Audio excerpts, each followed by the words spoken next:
JTV Show 88, the Jam Apocalypse.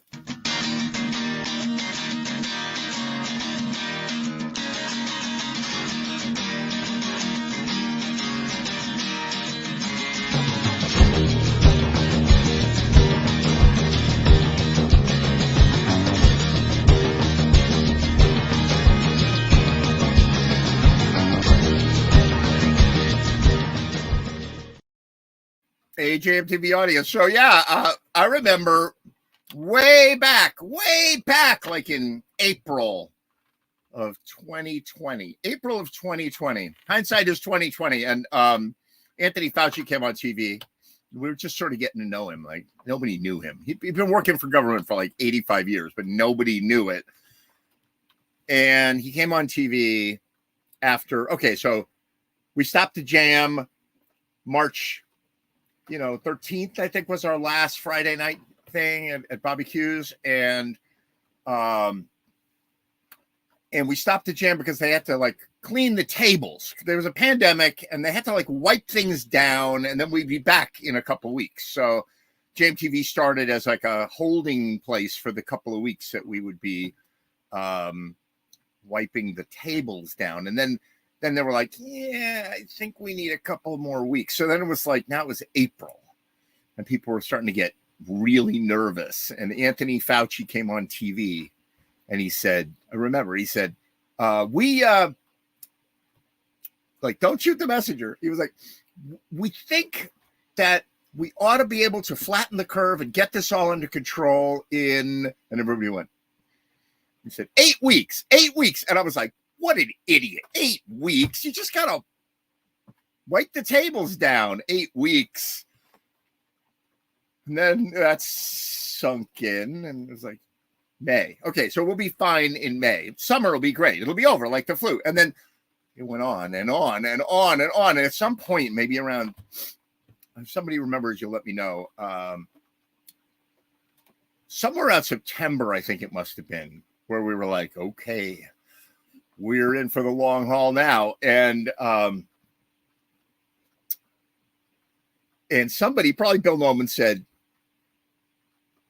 how long do you think this is going to go? And I, got my slide rule out or whatever. And I was like, I'm going to go to 88 shows. And I was joking. I was not serious. 88 shows became a thing.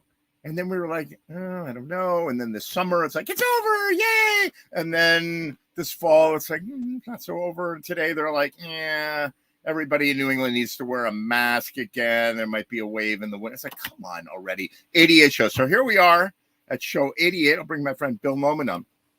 Hey, Bill. I'm forgetting. Like, is it originally the Lord of Misinformation? He was saying it was better in the warm weather. Like it was warm. Like I always thought, like, shouldn't it be like in cold weather? Microbes have a harder time in cold weather than they do in warm weather. I don't remember. At one point, it was like, I thought it was counterintuitive. Like at some point, I think they said like, well, when the summer comes, it'll all go away. And I'm just like, last time I checked, all sorts of creepy things grow in the summer. Like, you know what? Let me tell you something. Everybody said everything about this. Everything. Like it's a mess. It's a hoax. It's like. But here we are. We made it. Yay to us, right? We made it to 88 shows. Well, the fun thing is we still have half the populace saying it's a hoax, which is fabulous. Yeah. Still 88 weeks later, we're still discussing whether masks are good or bad. I had to literally. Okay, so I tend to be a little more conservative. I'm not like a Trumper, like flag waving, horned helmet Trumper, But I tend to be more conservative, and I don't like government. You know me. I don't like government either side. Like they're all talking out of the side of their mouth. And but I will say that with all the information, misinformation, and all of the crap, I literally had to block somebody on Facebook that was like, they're going to take our children and force them to get vaccines in the schools. And I was like, Anyway. You've only blocked one person. No, just like this week. This week, No, to me, it's just like, boom. You know, I'm still blocking people after 88 weeks. I don't care. You know, like, you know what I mean? It's like, because we're all Facebook friends, you know, and it's like, you know, how many of your Facebook friends have ever like given you a lift to the garage to pick up your car that was tuned that day? You know, like, I mean, it's like, there's friends and then there's Facebook friends. And, yes, and a lot of that is just cultural and exchange of funny stuff, or in some cases, really incredibly crazy lunatic stuff. But it's like dropping people off Facebook. Oh my God.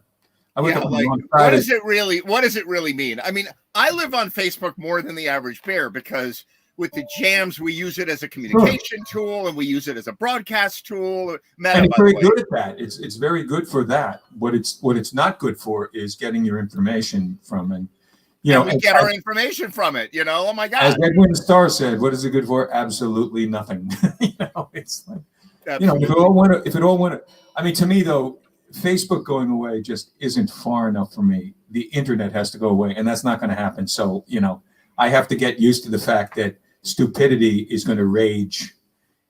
Well, the internet could outrun us. Let me tell you, the internet could outrun us. The internet could literally. Facebook is now Meta, and there's this thing called the metaverse, which doesn't exist, and we are all. It doesn't. There's no metaverse, okay? But they're called Meta because they're going to be the leader of the metaverse, a thing that doesn't exist. And everybody's sinking literally billions into the metaverse, which is this virtual world where we're all just going to be like, we put our Oculus headsets on and such, and our Apple's coming out with a headset, and we go into this world and we browse, and there's a mall. It's like a mall, and there's stores, and then there are friends, and we get together. Did you ever know anybody? I knew a guy when I was working at one of the agencies in Westport that I worked at.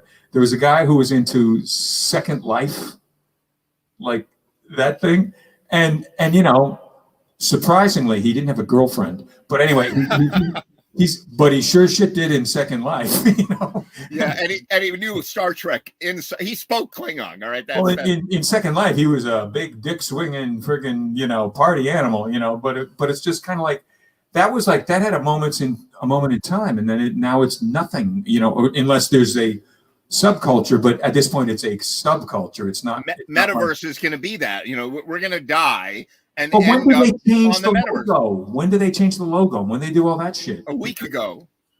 But isn't it still Facebook? I mean, I'm looking at the top of the screen. It says Facebook. You know. Look, let me ask you a question.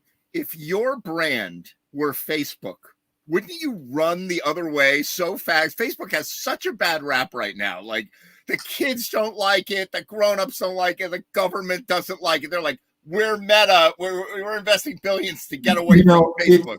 It's a little bit like Hootie and the Blowfish's album that sold 13 million copies. Nobody liked it, but it sold 13 million copies. You know, if you talk to anyone on the street, I hate it. It's shit. It sold 13 million copies. Facebook, nobody likes it. Horse shit. You know, they if they don't like it, they need it. And that's like, here we are. It's so sad, you know. All right, do some music. We'll talk more. Show 88. So I have a big announcement to make tonight. A huge announcement. It's amazing. We'll talk about it in a few minutes. Do some music. Are you pregnant? Yeah, I'm pregnant. I'm just big boned. Okay, so this song I literally decided to do 15 minutes ago because I was just messing around with it.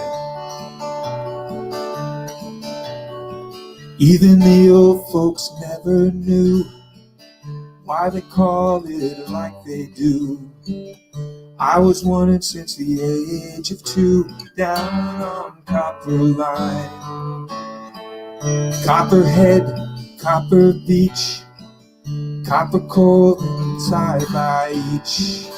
Copper coal, copper Georgia peach down on Copper Line. Half a mile down the Morgan Creek, leaning heavy on the end of the week. Hercules and a hawk-nosed snake down on Copper Line. We were down on Copper Line.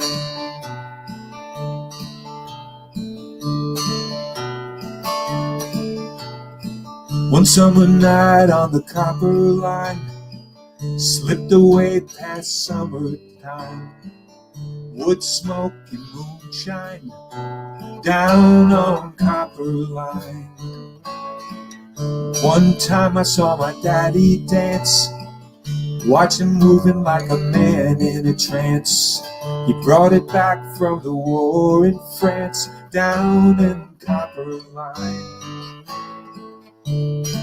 One time I saw the bloom, branch water and tomato wine, creosote and turpentine, sour mash and new moonshine, down on copper line. We were down on copper line.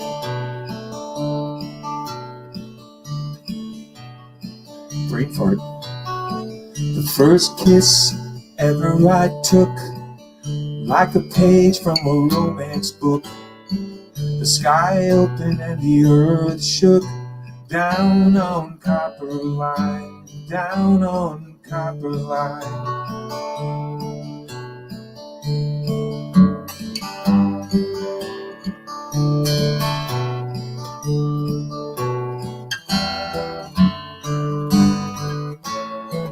I took a fall from a windy height, only knew how to hold on tight.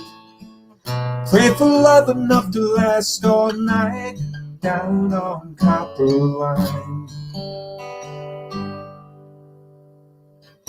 Daybreak and the boy wakes up and the dog barks and the bird sings. The sap rises and the angels sigh. I tried to go back as if I could, old spec house and plywood, tore up good, down on copper line. It doesn't come as a surprise to me, it doesn't touch my memory. Man, I'm lifting up and rising free, down on copper line. Half a mile down to Morgan Creek, only living for the end of the week. Hercules and a hog-nosed snake, down on copper line.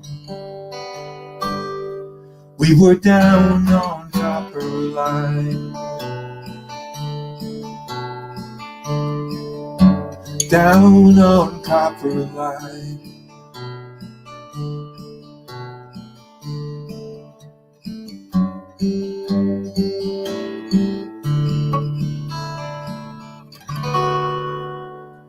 Wow, I need more tequila. Nice. That's actually it's a song James Taylor wrote, and it's extremely autobiographical. You know, like here's a guy that has two of the most fabulous cultural influences. He's a stone cold North Carolina boy, and he's also a stone cold New England boy, and that kind of informs. You know, he's got a lot more soul than people who think he's just like some mopey, you know, emo folk singer. That's not what he is. But if he were to go in that direction, he's one of the few guys who actually was a junkie and lived to tell about it, you know, wrote songs about it. But it's like, when you read stories about like his growing up, he grew up in North Carolina, and really there was moonshine, there was all, you know, that whole story is really actually there. And the hog-nosed snake, I love that idea, because hog-nosed snake, I'm assuming it's referring to a viper, like a copperhead or something like that. Right. Yeah. You know, When I was a kid on Martha's Vineyard, he babysat us for one afternoon. And No way. Yeah, and he kept going outside and then coming back inside. We didn't know. We were also like, I wonder why he keeps going outside. My parents didn't ask him back. I don't know why. And in retrospect, you should have. And I love his music. Yeah. He was smoking the pot. He was smoking the pot outside. Well, you're lucky if you only caught him during the pot years, you know. Yeah. Martha's Vineyard. When was that? It was 1966, 67, 68, 69, 70. Yeah, and I mean, you know, God, the Sound of Rum went up there too. We played up there. Wow. yeah, you guys had a good residency up there for a little while. Like you were up there. Oh for yeah. like Well, we were there for at least 2 or 3 weeks. Yeah, it was crazy. No, it was like that was like a bona fide on the road, you know. But Yeah, Taylor at that point. Yeah, right. Will Baird came and saw you play there in a stroller. That's right. I was I had one of those sippy cups with a top on it. It was an awesome show, by the way. Well, how old were you, Will? How old are you? It depends on what range that was. You mean This then many. or now? How old are you now? I'm 88. Bullshit. Everybody's worried about telling people their age. I don't get it. I'm freaking 71, going on 72 in January. Man, I'm 70, going on 71 in February. wow, man. So he's right behind me. Billy's right behind me. Yeah. I'm in my 50s. I'm in my 50s. You two guys on the left of the screen. Yeah, you're youngsters in comparison. That's right. I'm in my 50s. If you round that down, I'm in my 40s. So, That's so true. Yeah. That's so true. 50 is the new 40. Right. 50 is the new 40. Exactly. Billy and I go way, way back, man. Yes, sir. Yes, When sir. did you guys meet? If you had to pick a year, what year did you guys meet? Well, Mid 60s, 66, 67. Wow. Yeah, something like that. And Billy Foster does that. Billy Foster is like, he's like, oh yeah, my band has been together for 61 years. I'm like, since you were honestly, broke up. But I mean, honestly, his band, considering the two Billies are still in it, and maybe a couple other people there from the beginning, but I don't know how many people that were there from the beginning. But honestly, they've got more continuity in that band than like if you watch one of those Channel 13 things and it's the moon glows with the contours and the Orioles and all, it's like you're lucky if one of them had like an original guy, but at least the two Billies are still in it. And for those who are Billy unclear, Friends. Billy Yeah, and this woman, Billy is Billy Friends, not Billy Foster. Billy is Billy Fred. First Billy gig Foster. I saw them at the Terrace Club before they tore that down and put a Stop and Shop great or place. whatever. And I went there. People are like, oh, you got to go see Billy and the Showman. It was really great. So I go down there. I'm not in the music scene at all. I'm like an executive. I'm probably wearing like a blue blazer, look like a dork, right? And so I get down there, and I swear to you, the drummer is Billy Reed. The sax player is Bill. The trumpet player is Bill Lozier. Bill Harris was on the gig playing saxophone. Billy Friends. There was like the whole band was Billy's. Yeah. Do you know Bill Holloman?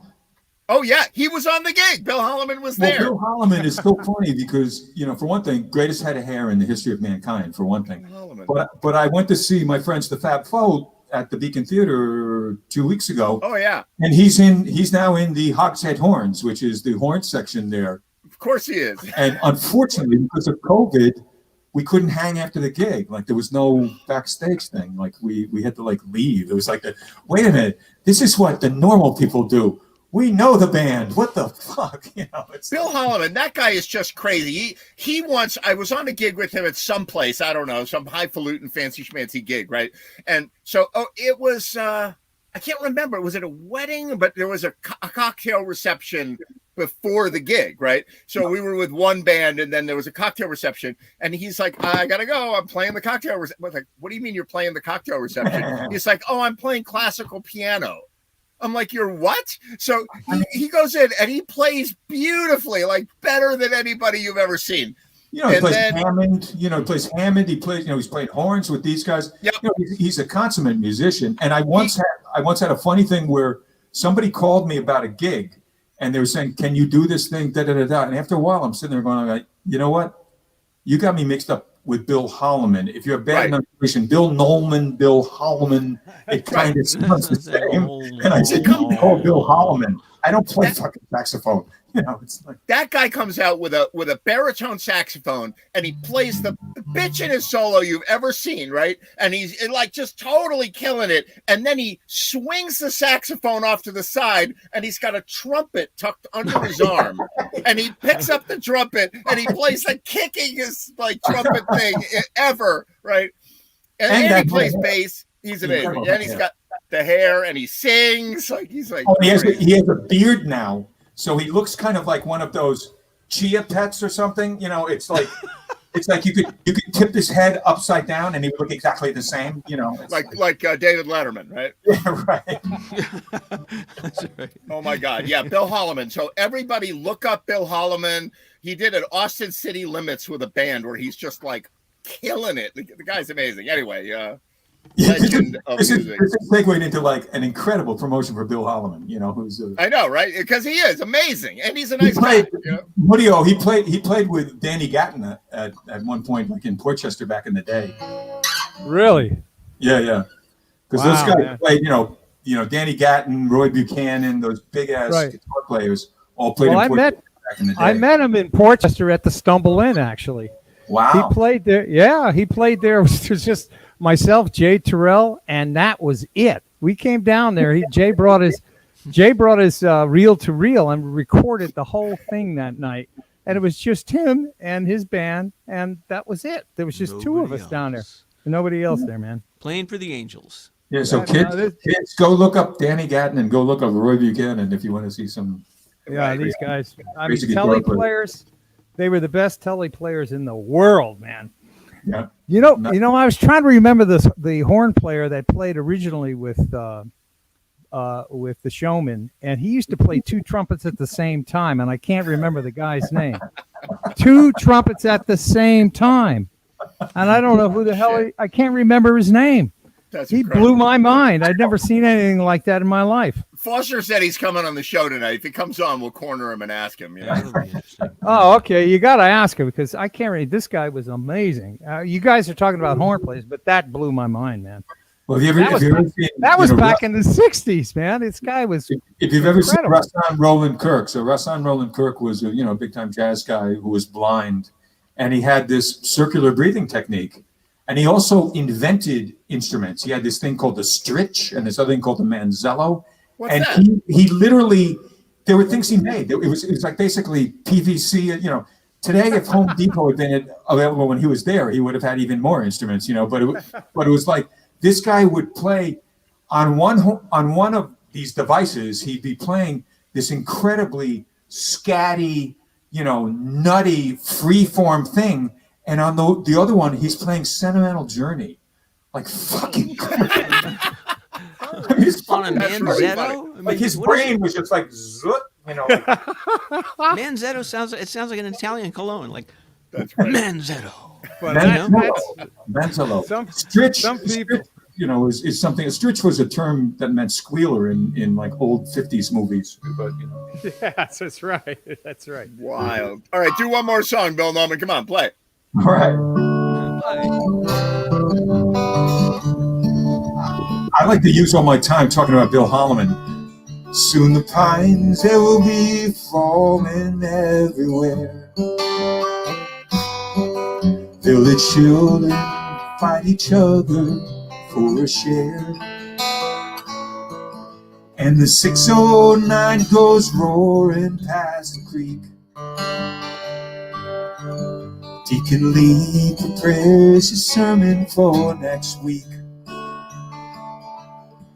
I saw Grandma yesterday down at the store, and she's really going fine for 84. And she asked me if sometime I'd fix her barn.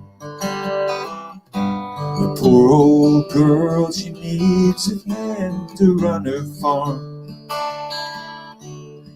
And it's good old country comfort in my bones. Just the sweetest thing I've ever known. Just an old-fashioned feeling firmly grown. Country comfort in a book is going home.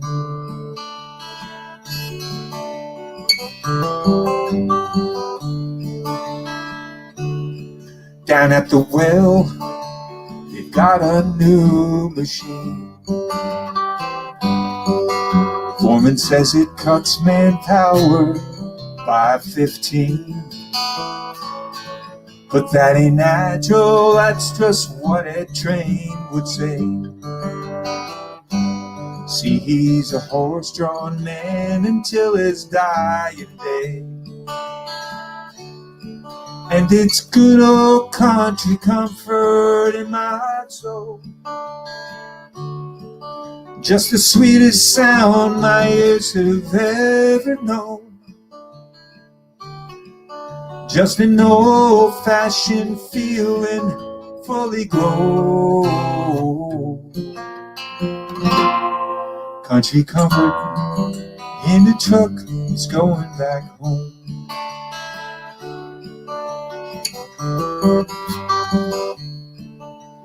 Pedal steel.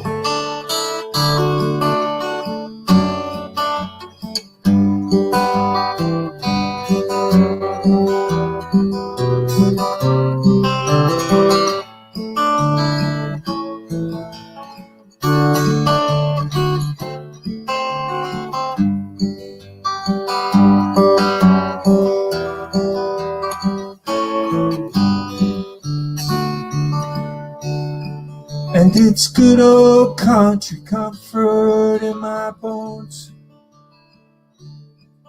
Just the sweetest sound my ears have ever known.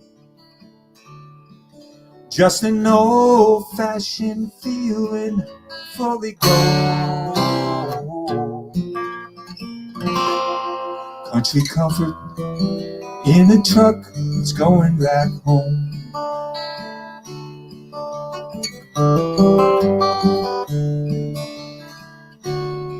Well, now the old fat goose is flying across the sticks. The hedgehog's done in clay between the bricks. And the rocking chair is creaking on the porch. Across the valley moves the herdsman with his torch. And it's good old country comfort in my bones. Just the sweetest sound my ears have ever known. Just an old-fashioned feeling fully grown. Country comfort in the truck, it's going back home. Country comfort in a truck, it's going back home. Country comfort in a truck, it's going back home.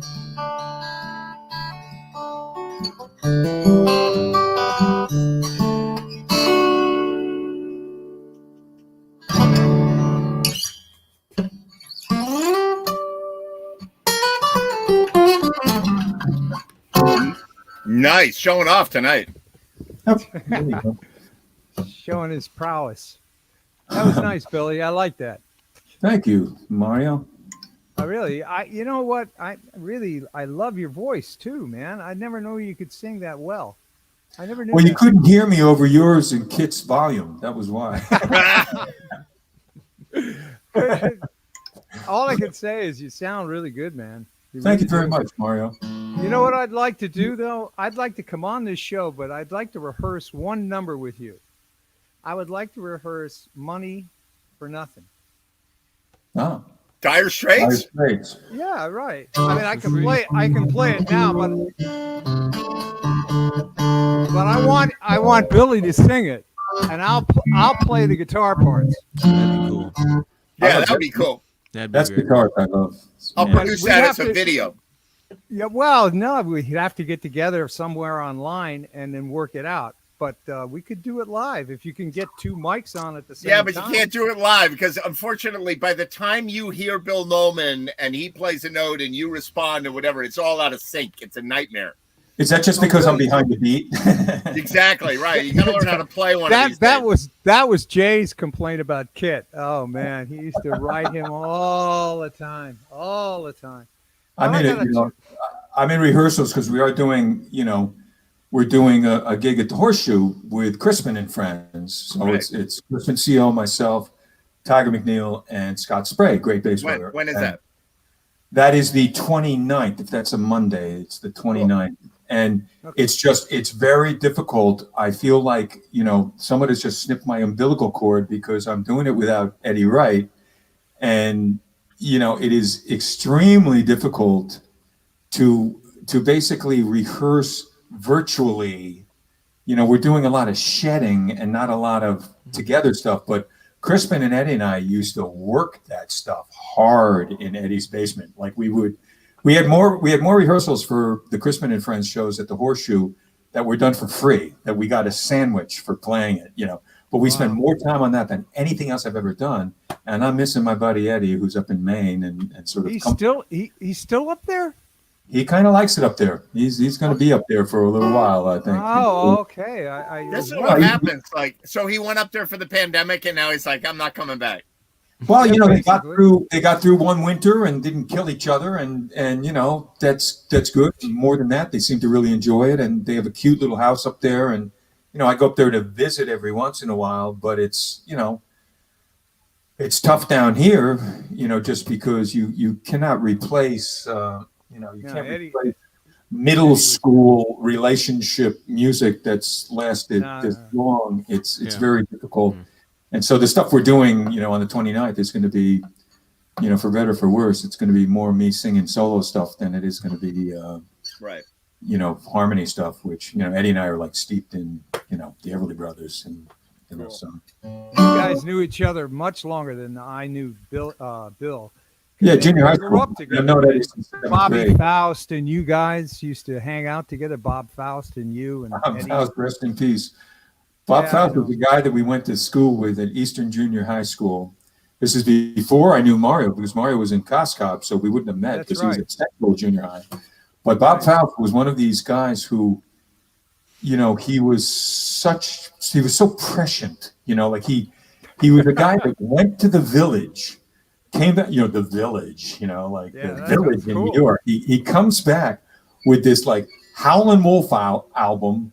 He comes back with like an import single of Hendrix doing the Wind Cries Mary, and he comes back with another single by this guy called the Mighty Hannibal, a blues guy called Fishing Hole. And I'll never forget. And his brother was a bit of a commie as well. So they had like these folk music things called Sing Out, and these were like things. Like in those days, folk music was kind of like subversive, Yes, that's right. So they had these little Give it to the man. pamphlet kind of magazines called Sing Out, and it was just he had a taste level. I mean, the first time I ever heard like Grateful Dead's first album, was in his room. I tend to equate people with where I first heard things. Like if you remember where you heard an album that really made a difference in your life, and you have a hard time. For me, I have a hard time forgetting that moment. Like I'm like, wow, I was here. It was Fresh Cream, Liz Fulton in Coscob. I remember it very well. The first time the needle dropped, and it's like, bum bum bum boom bum bum. Like I'm sitting there, and I'm going like, oh my god. Whoa! Yeah, right, exactly. You kids who don't remember vinyl that well. Exactly. No, I have students. I teach kids electronic music, and I swear to you, I say the Beatles, and they go, and I tell them, I say, look, we used to have this thing, and you owned it. You actually owned the music, and it was a plastic disc, and it had a groove that was a spiral. And then there were like, if you look with a microscope, there are these little bumps in the spiral, and you put a diamond needle, and they're like, "You're full of shit." And I'm like, and then I'm like, "No, seriously." And then there was a strobe light, and it would strobe on the edge, and we would see if it was the right speed. And they were like, "You're putting me on," There was a black light, and you had Wheels of Fire by Cream, and it was like in fluorescent paint, and you were cleaning a bag of weed. That's what music was.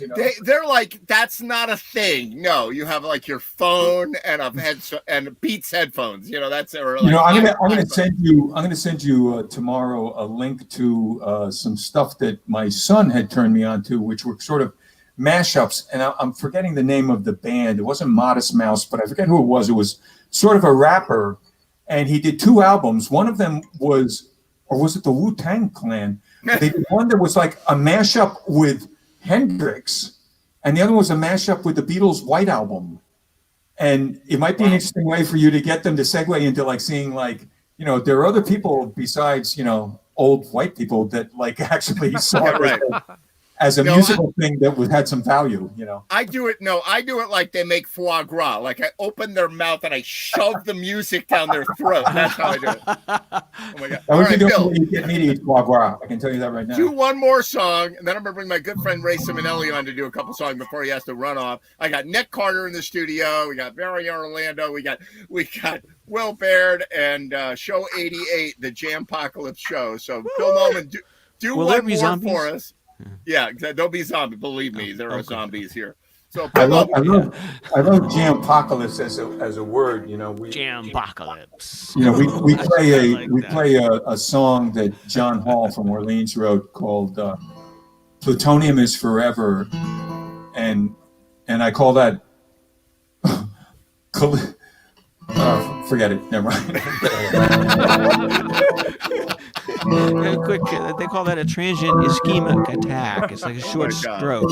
When I wake up early in the morning, lift my head, I'm still yawning. When I'm in the middle of a dream, stay in float upstream, float upstream. Please don't shake me, no, don't wake me, leave me where I am. I'm only sleeping.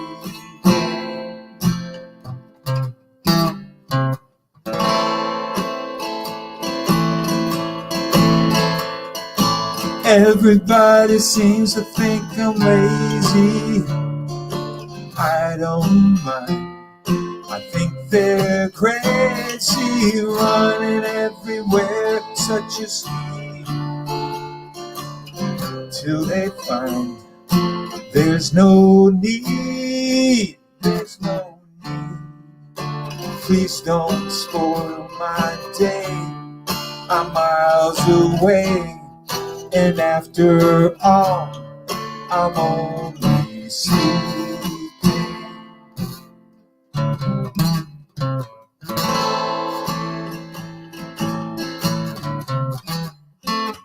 Keeping an eye on the world going by my window, taking my time, lying there and staring at the ceiling, hoping for sleepy feeling. Imagine backwards guitar.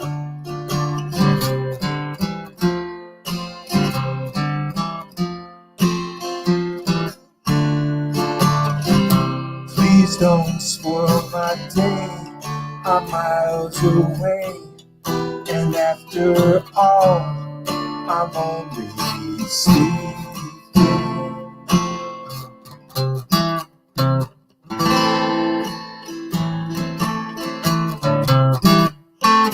Keeping my eye on the world going by my window, taking my time.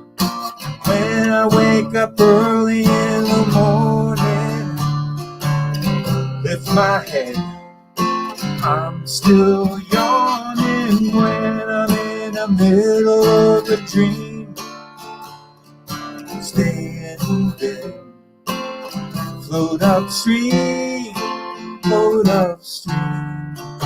Please don't wake me, no, don't shake me, leave me as I am.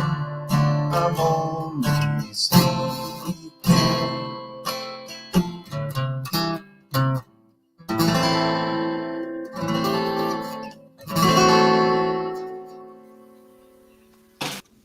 So the thing I was trying to, you know, he has this thing called "Plutonium is Forever," which is definitely it's a calypso song for the band Orleans, and I always refer to it as apocalypso. You know, like that's it. Right. That's what I was going for, but the tequila like fogged my mind. If I can chime in for 30 seconds, I tuned in when Bill was talking about fresh cream. 1968, my older brother gave my older sister this album. and a little Victrola to play the damn thing on, right? and so in the living room, my brother drops the vinyl on the turntable, drops the needle, and the first thing I hear for the first time in my life, Bill, is boom, boom, boom, boom, boom, boom, boom, boom, boom, have you heard? And I thought, holy cow, who is this? And I'm in like 8th grade, and there they were, fresh Crazy cream, ass, right? unbelievable. But it's like people don't, I don't know if this is completely a generational thing, because so much of the music today is somewhat disposable, and certainly when you're streaming, you are not making a commitment to an artist. You are sort of treating the music you hear as kind of a fabric. It's like a continuum, but you're not sitting there and going like, holy shit, Cream has a second album out, I've got to have it. Like, it's not that. Yeah, it's more like a movie soundtrack. My generation, and for people possibly younger than me, and I would imagine almost everybody I'm talking to, other than Murillo, is younger than me. It was like, it was a big freaking deal, man. It was big, albums came out, and it in some cases, are you experienced at Ed Wright's house? What? The Byrds' first album at Kim Prawl's house. Fresh Cream with Liz Fulton. It's just like, wow. What about the Sound Machine? That was Jay Payne. Yeah. In his basement, man. Jay Payne, the salt machine. Holy shit. Right. Holy shit is right. Totally get stoned. Turn the lights out and put that damn record on. Right. It was magical. Yep. That's pretty wild. I was at this dinner party, and we just moved to Greenwich from San Diego, and my wife and I are talking, and my wife says, makes some comment about, it was tough clearing out the house, with Will already back in Connecticut and everything, and I had to decide, I tossed out his records, for example, and I tossed out, I said, you tossed out my records, and this whole 16 people was silent. I thought this marriage is. We're in deep trouble. She does not get me. So I lost everything, like everything I grew up with. Oh, that's so. It's out there. You just That's find hard. it. But. That's hard. I had a girlfriend once who said like, all reggae sounds the same. I was like, what? It was just like, that's that. Okay. I remember once talking to my high school, my music history kids back when I was still teaching, and they got talking about people who are famous and the durability of, pop music. And this was like 2014 at the time, or 15. And basically we did the math. I said, so take 2015 and subtract 1969 from it. And they did the math, and it was, 45 years. And I said, okay, how many of you guys have heard of four guys named John, Paul, George, and Ringo? And they all went, oh, okay. And I said, all right. I said, they have been gone as a band longer than any of us have been around studying music. And they all went, well, but there's other folks that's going to be pretty famous since then. And I said, name one. And they said, Britney Spears and a few other names. And I said, well, maybe they're famous now. I said, but imagine being this famous and their names and they've been gone longer than you've been alive. Yeah, right. I mean, and I said, and by the way, I said, if you divide take 1969, subtract 1964, what's that, 5 years? Yeah. 6 years, roughly. And I said, that's the arc of their sort of story, the Beatles story, at least in America's music history lexicon. Yeah. And I said, so divide, so 45. So anyway, I said 7-8 times. You guys get it, I know. So the they Britney Spears kind of went, thing is man. scary. It's scary. Scary. I tell you what, Will, they said, she's going to be famous. And I said, well, I want to be respectful for the fact that you like her music. Yeah. And I said, because I'm a teacher, and in a teacher, you show, as a teacher, you show respect and all that good stuff. Yeah. But you're right, Will. It's like, really? I mean, I had this image now of my memorial service when I go of 2,000 doves being lit up and then somebody turning on, oops, I did it again, whatever. It's like, oh, that was meaningful. Thank you. I was kind of hoping for, a day in the life or anything, but not that. The playlist for my memorial whatever with my wife, and I just said to her, because we're at a certain age where you go to a lot of memorial things and it's kind of sad, but, I just said, it's going to be music, whatever it is, it's in a bar or whatever it is, but I said, here, I'm putting the list together of things that I want played. And it's important to me. And unless you want to see me as like some freaking zombie coming back, you better play the shit that I'm asking for. You'll see me Right. in your attic. I've still got my 45s, Bill. Nice. Cap, yeah. do. Capitol Can I have Records, some? all that stuff. Yeah, if you wish. I've got all my vinyl, all the stuff. Yeah. Well, I don't have one of those, the kids that I teach, that we talk about, like, we'll talk about hip hop music that they're listening to. And then I say, well, like in the early days of hip hop, you had Sugar Hill Gang and you had Run DMC, and they're like, never heard of them. So I'm trying Amazing. to give them like they've barely heard of Eminem, like barely, Lady Gaga is oldies. Beyonce But they is might like, they might like Run DMC. They might like Grandmaster Flash. They might like Curtis Blow. They might like Right. that because it was good music, and it was a little less reliant on sampling and a little more like actually a band creating Right. something in the moment. correct. Yep. And not that matters to anybody, but It's All true. all right. This is All the right, kind of so- programming, Ed. If this were actually a real station, this is the kind of programming that, if you pitch this, it's like, and it's going to be a bunch of like baby boomers talking about the way the shit used to be. Right. You wouldn't be one person interested. Remembering when with Uncle Ed. There you I'm go. Generation X. I don't know where baby. I guess you guys are the baby. I'm Generation X. So, Oh, yeah. So Yeah, I, you I should just be saying to us, thank you. That's really it. my hair is dark still and a little bit blonde. That's all I'm saying. My Gen, No. I'm Gen whatever comes before X. I'm like, Oh my I God. can't think There it is. backwards. well, let me go on record. I remember watching on a black and white TV, February 9th, 1964, in Caribou, Maine. Pizza. Yeah. My parents, we always got pizza on Sundays, and we liked Ed I Sullivan. was born a month later. So, honest to God, February 9th, 1964, Caribou, Maine, sitting downstairs in the old black and white TV, and there they came, the four of them. You had TV in Caribou, Maine. Hey, don't be mean. Don't be cruel. All right, we'll be right back. Here's like 1964. Here is January 1964. Electric car sales. February 1964. Electric cars. February 9th. Electric car sales. Boom. It's Yeah. Oh my Right. God. That's right, Bill. nobody wasn't. Anybody who was at. I was 13, and to me it was like life changing.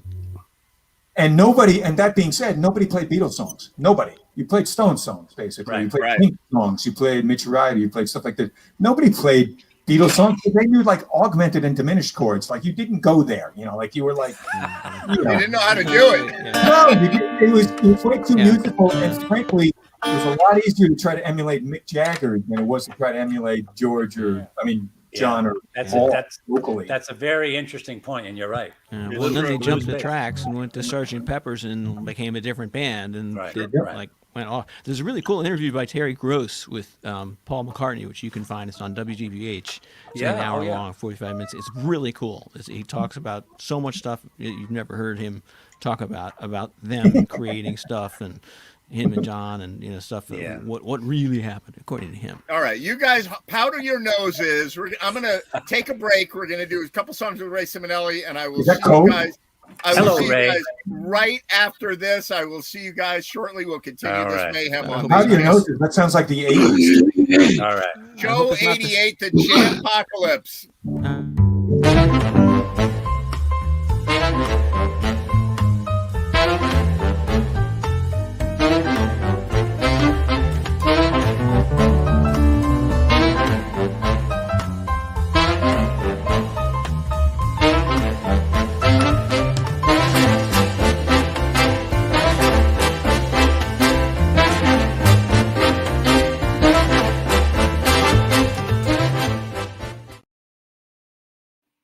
Hey, Ray Simonelli, where are you? You're like, Hey, Ed, how you doing? I'm over here. I'm over here. How's it going?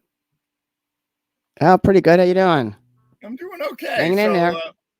Is it raining over there yet? Not yet. It's going to be raining. But it It's might. pouring here in Pennsylvania. Pouring. That's what I hear. Going to get you later on. So, how you been? You heading over to the jam after a little while? Yes. Yeah, I have to leave in a few minutes. All right, very good. At least do a couple songs for us. All right. What do you got for us tonight? By the way, it's show I need to do a 88. John You're like, Lennon song because I taught this to one of my level 2 students and I can't get it out of my head. all right, go for it.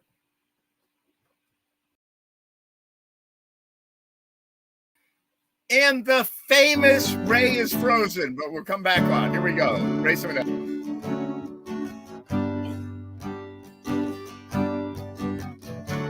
Imagine there's no heaven. It's as if you tried. No hell below us. Above us on the sky. Imagine all the people sharing all the world. Imagine there's no country. This isn't hard to do. Nothing to kill or die for. And no religion too. Imagine all the people sharing life in peace. You must say that I'm a dreamer, but I'm not the only one. I hope someday you'll join us, and the world will live as one. Imagine no possessions. I wonder if you can. No need for greed or hunger. A brotherhood of man. Imagine all the people sharing all the world. You wanna say that I'm a dreamer, but I'm not the only one. I hope someday you'll join us, and the world will live as one. You may say that I'm a dreamer, yeah, but I'm not the only one. I hope someday you'll join us, and the world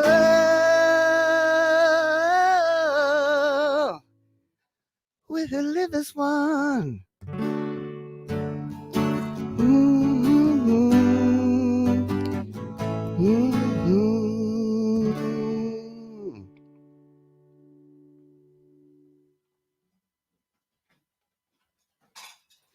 Very nice, Ray. Excellent. Ah, cool. Thanks, Ed. Did some interesting vocal stuff there. I enjoyed that.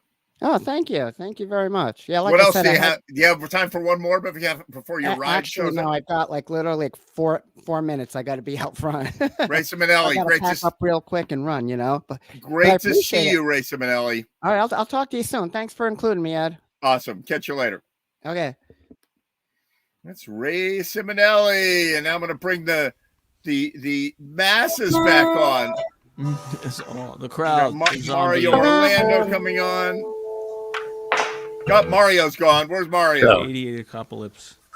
My God. So, So yeah. is Ray playing live somewhere tonight? Yeah, he's going Where's down he to play at the Jam at Black Duck. got it. So the Black Duck is doing in-person stuff then. Okay. They're doing something. Yeah, I played there the other night, actually. I played there Did you really? with the girls, the band, the Girls and the Boys. I played there No kidding. on Saturday. And, yeah, I'm picking up a gig here and there. I don't have a jam going, but I'm picking up a gig. I've got a gig the Wednesday before Thanksgiving. So, next week. Good. I'm playing at McDuff's in Greenwich for anybody who wants to come down with Hot Rubber Monkey Band, and that is loads of fun. If you're in town, come out and check that out, Nick Carter. I think about that. Sorry about the plane. Yeah, no, I'd love to. And then on the Saturday night after Thanksgiving, I'm at the Gaelic Club in Fairfield with Mostly Green Band, a reimagined version of that. So nice. That's good stuff. It's nice to have gigs. Are you back in Connecticut these days? I am back in Connecticut right now, and it's been a busy fall, all filled with some good music and a little bit of traveling. I'll be down. Actually, unfortunately, I'm going to be in Baltimore with family. Nice. Well, that's week. fortunate. Fortunately, you mean? Yeah, no. For the reasons I'm going, it's very good fortune. Grandson and family, so everybody's doing well, and I will be away. Otherwise, I'd love to catch what you're up to. Yeah, that's great. So. And we should talk and more offline because I've got some other things I'm working on. I would love to tell you about. Great. I don't want to take up Will's time to go on about it, but no, that's fantastic. So we'll see you in a minute, Nick Carter, and I'll put you up next, I believe. Mario Orlando, I'm trying to get him on, but he walked away. So he'll come back and we'll get him squozing in there on Show 88, the Jam-pocalypse show, and we'll see you in a minute, Nick Carter. So Will Baird. Hey there, how are you? How's it going? Will writes me and he's like, hey, is 7:30 good? I'm like, yeah, 7:30's good. And then I've got Jason and Dennis that are going to be showing some videos, and they're like, how about we come on at 8:15? I'm like, great, but unfortunately tonight, because it's the 88th show in the Jam-pocalypse, it's a busy show. So hopefully everybody can be patient and hang out and play. But I want you to get your couple songs in. So what are you going to do for us? Thanks. More. I'm going to do the first song I did on, what is it called? Jam TV. Jam TV. And I remember playing it on my couch and going, Ed, I don't think this is going to work, Ed. And you were going, no, just play it. Don't worry. It's going to work. So anyway, was this like April? Was this like the pandemic was brand new? You were saying, I'm starting this thing, and I'll record you separately and then play. And I was like, well, okay. I know Ed, so I should do this. Anyway, so, and then afterwards you said, what the was that? So maybe we'll see if you can figure it out now. How's that? All right, sounds good. Go for it.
Michael Jackson pitched that song to the record company exactly like that, and they made him do it the other way.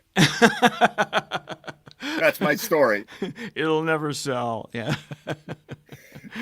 They went, it'll never sell. Guitar. Michael's like, I want to be a smooth jazz artist on CD 101.9. And they're like, no, Candy Dolfer's going to do that. You're going to do something else. We have big things planned for you, Michael Jackson.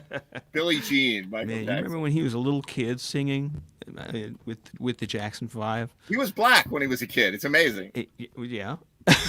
Oh, I see what you mean. Yeah. Well, that was actually that was a cosmetic dermatological condition actually that he had. When he died, he was a white lady, you know. So practically, but you know, those know. drugs will do that to you. Don't get too friendly with your doctor. Exactly. So what else are you gonna do for it? All right, this is a mangled version of Jolene. Oh, very nice. Take it away. Are you sure?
Fantastic.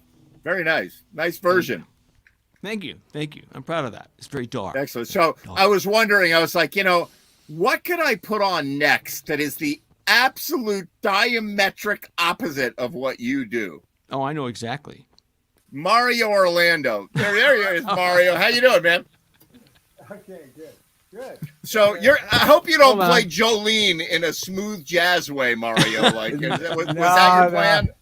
No, my plan is this. I've got, a friend of mine passed away 3 years ago. His name was Kit Payne. And he and I used to play together, you know, a lot, and the band Take Two and some other things with his brother, and of course Bill would remember. But anyway, I am going to dedicate this this next tune to him. It's called "Heaven Only Knows," and I think he'd appreciate it. All right, take it away, Mario Orlando. Mario Orlando's in Virginia, near Charlottesville, Virginia. Right. And today we had 75 degrees, beautiful sun, and the trees are still blooming. Gorgeous.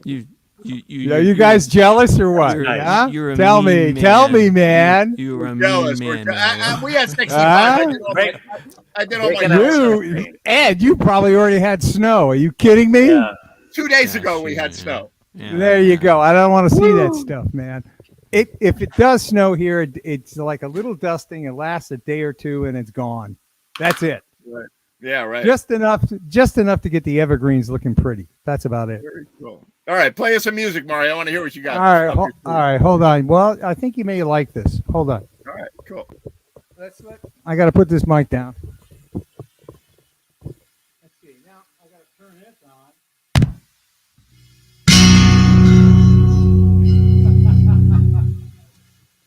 Interesting, right? Okay.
That's it. Wow, that was cool. I swear to God, when you play, like, I don't even know what I'm hearing. I'm watching you do it, and I'm like, I don't know how he's doing that. Yeah, nice stuff. My mind just goes off and wanders. I like what your thumb's doing on the low 6 string, man. That's nice. Yeah, the thumb is working all the time. You bet. What else do you have for us, Mario? Do one more. Are you sure? Yeah. Well, I didn't prepare myself to do two, but I'll just see what I can come up with. All right, cool. Oh, hold on.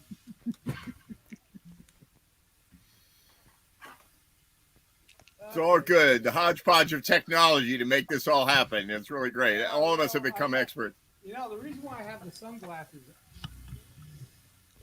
The reason why I have the sunglasses on is because I've got this 100-watt bulb blaring into my face. That's the way to do it. Yes. Okay.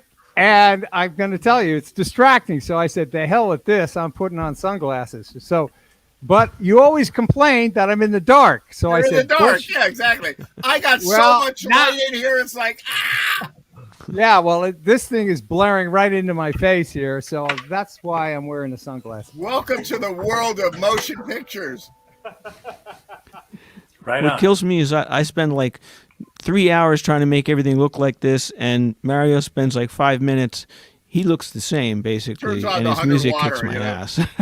All right, Mario, go for it.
Very nice. Oh, Very yeah. nice work. Very nice.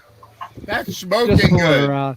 Yeah. Just fooling around, you know. I had to put So my that- sunglasses is that- on just so it's Joe glaring. And Yeah, that- see what I'm talking about? Is that Bono? Ed, is that Bono? I see this. I see these. Yeah, right. You're kind of like that. I look like him. Now you look better than Bono. Right answer. Mario, that was fantastic. I really enjoyed that. It was a bit of a jam, actually. Yeah, I was just Yeah, I playing. knew you just made that up. Like, you know, everybody else was like, I got to rehearse a month to do that. Yeah, Nice it's work, like, Mario. Nice Okay, work. I gotta That play the sounded second beautiful. thing. You really do have your own very, very personal style on how you approach that guitar. That's really great. Yeah, Absolutely. Yeah, Very what nice. was true. What was the tuning? What was the tuning? The tuning is a B modal tuning, which I came Yeah. up with back in 1980. Ah, Okay. And I've Yes. kept this guitar in that tuning ever since. Ever since, I've never changed it. Wow. I never How Even low with is the that? tuning. How low is that low string on that guitar? What note is that? E, man. That's like That is a B, low B, right? that's a low B. Now, the interesting thing was, as soon as I came up with this, and maybe about 5-10 years after that, they started putting low B on a bass guitar. Wow. They put that low B string on a bass. And I said, wow, man, I was ahead of my time, wasn't I? Right. I was way ahead of my time because back in 1980, I thought, wow, this is the greatest thing, you know, and I kept working with it because I had to learn how to play completely, you know, from scratch. Right. Now they Yeah, have sure, seven guitars. But that is low for a six-string guitar. Yeah, Yeah, that's very low. Nice. I didn't know it could go that low. Wow. That is low. How low do you go?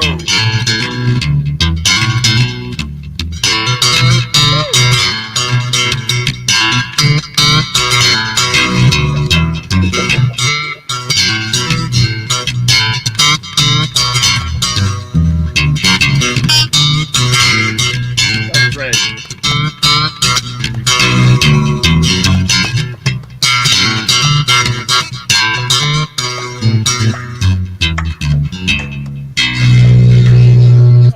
Nice. Very nice. Very, very nice, If you wanna Mario go get that Orlando. Great to Stratocaster. see you from Good to see you, Virginia, the Commonwealth of Virginia. So Did Billy come into the studio yet or not? pick up that mic. No, I haven't seen Billy Foster yet. Oh, yeah, that's what I was saying. I was just asking, you know. Billy I said gotta he was get- going to try to come down.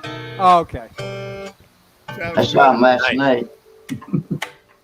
Oh, yeah? Who saw him last night? I did. Jason here. Oh, hey, Jason. How you Great. doing, man?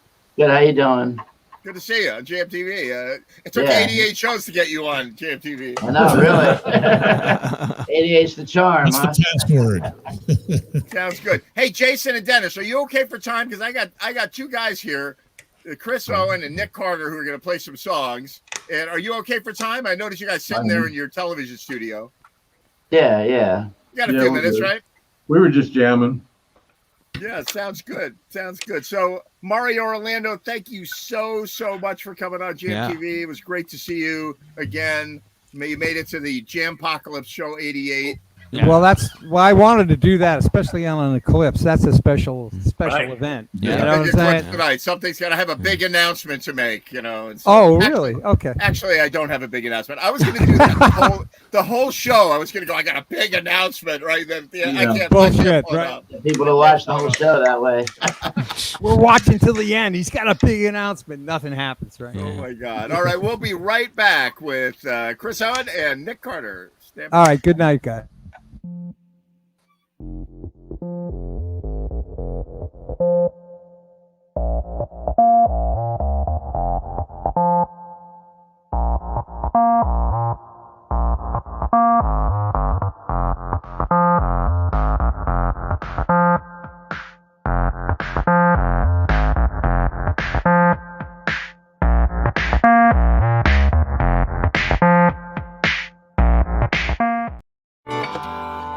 Hey. All right.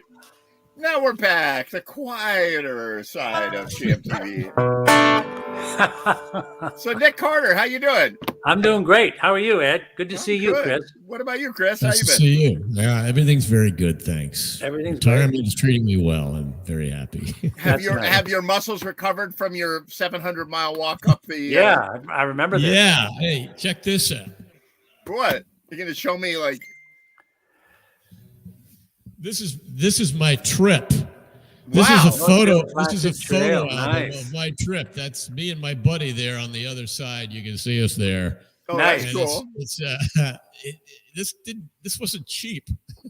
No. But it's Holy cow! I mean- It's a picture book. I love it. yeah. It's it reminds you of Caribou, I think. You know, Yeah, no it's doubt. like- yeah, no, those are pictures. We took all these pictures. How do you do Beautiful. this? Nice. There you It's Nice. go. available for Christmas. Right. Yeah. There are 100,000 copies sitting on a ship off Los Angeles right now. Right, It ought to be here by exactly. Christmas. Yeah. Right. No, it's it was yeah. I've recovered. I think pretty much. Been over a month now, but yeah, 150 miles in 11 days. It was good. Kept me in shape. Kept me out of trouble too. I'm so proud of you that you did that trip. That's Absolutely. fantastic. I'm very impressed. Absolutely. Thank you. Thank you. Big Thank you. stuff. So Nick Carter, what do you got for us musically tonight? Well, we got I got two originals. I've been working on this album, Yeah. and these two will be on the album. The album will come out probably first half of 2022. I've had a producer named Seth Gleer working with me on it. He's a household name, I guess, in sort of the folk music community, not Right. necessarily Down in Nashville. worldwide. He's a Nashville producer. No. He's a New England-based producer. Wow. And the recordings were done at a place called Ghost Hit Recording in West Springfield, Mass. Very beautiful. Great. A revised church, a church built in 1800. And this thing is now a remodeled studio. The guy who runs it and his wife have done a really good job of earning grants from the city of West Springfield to get this thing remodeled. Anyway, so I've been working with them, and I've got some folks on the album singing backup who are, sort of in the folk world. Right. And so what I'm hoping is that this album will kind of make a new set of tracks for me in the world where it's kind of a acoustic folk driven. That's You know? great. Well, good. Best of luck with that. Yeah. Doing the devil's music in a church and You got it. recording it and selling it for money. Yep. Good Yep. stuff. I hope I So don't what are get you struck gonna by do? lightning. You gonna do something from the record? Yeah. These are songs you guys have heard, but we beefed them up in the album, and this is called "Rumble of the Train." All right. About me.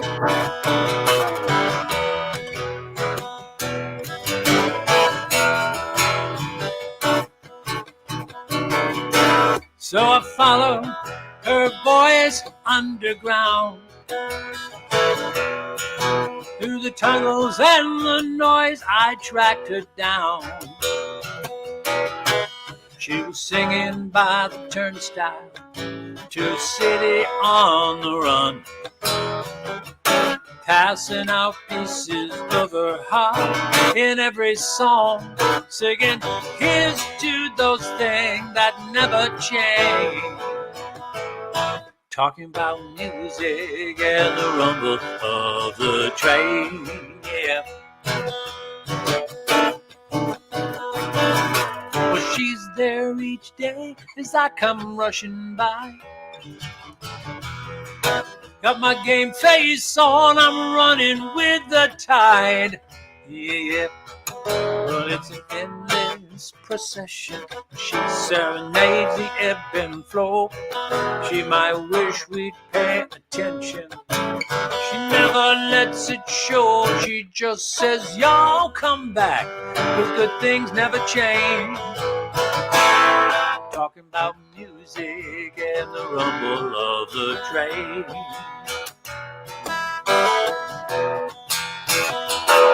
What's reliable and real? It's the way the music makes you feel, and the rhythm of the ride that takes you home. Yeah.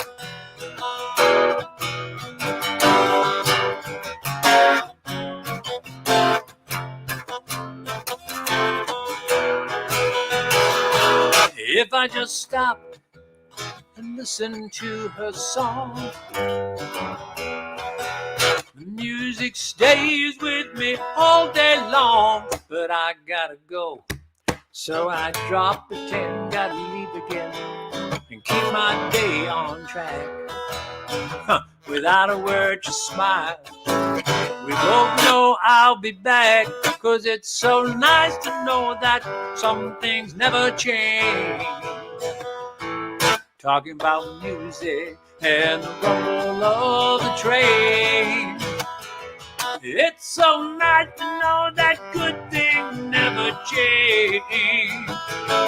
Talking about music and the rumble. Talking about music and the rumble. Talking about music and the rumble of the train. Singing.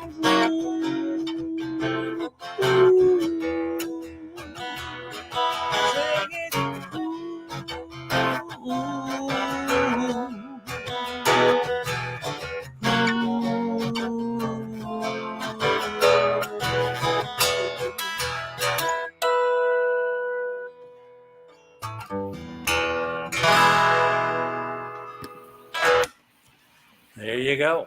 Very nice. Thank you. Rumble of the Huh. train. So we figured on getting pedal steel involved in this song and a bunch of other things. So we'll see how it all comes out. It's been fun to see the song go from this to see some background vocals come in and a little bit of keyboard and some other work done on it. It's been a lot of fun. Been a lot of It's fun. great to see the song blossom and grow like that. That's Yeah, thanks, fabulous. Chris. Yeah, that's going to be nice. Can't wait to hear the album. Yeah, the album, it's going to take some time to get it out. You're looking at a man who still hasn't designed the album cover yet. The song. What's an album cover? I don't even know what that is anymore. Well, it's a very funny thing. You're right, and yet I talk to folks, different folks who are working with me on this, and inevitably they say you still want to have some kind of album cover, CD, right, physical distribution, some kind of physical product, even though so much of this is digital. And so the song, the theme of the album, who knows? It might be called The Fountain Pen. I don't think I've ever played. I think I have played Fountain Pen on this. It's a song written sort of from the point of view of an inanimate object, but the song is kind of powerful. I'm not going to do it tonight, but so we're thinking of, I don't know what the title is going to be, but maybe Fountain Pen with some kind of theme on it. Very interesting stuff. Album covers, you wouldn't think they're needed anymore, but I'm told, yep, you better do an album cover and you better do a CD and vinyl.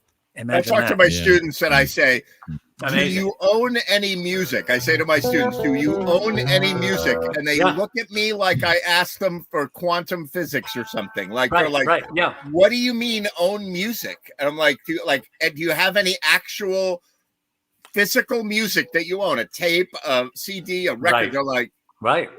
No, why would I have that? No, it's very interesting, and yet all the people I'm talking to and the material I'm plowing through to get this thing done. Yep. You got to have something. You got to have a physical product. I am quite amazed, but I'm glad you're doing that. That's really great. Well, I appreciate it. And you know what? Are you pressing vinyl? Are you making vinyl?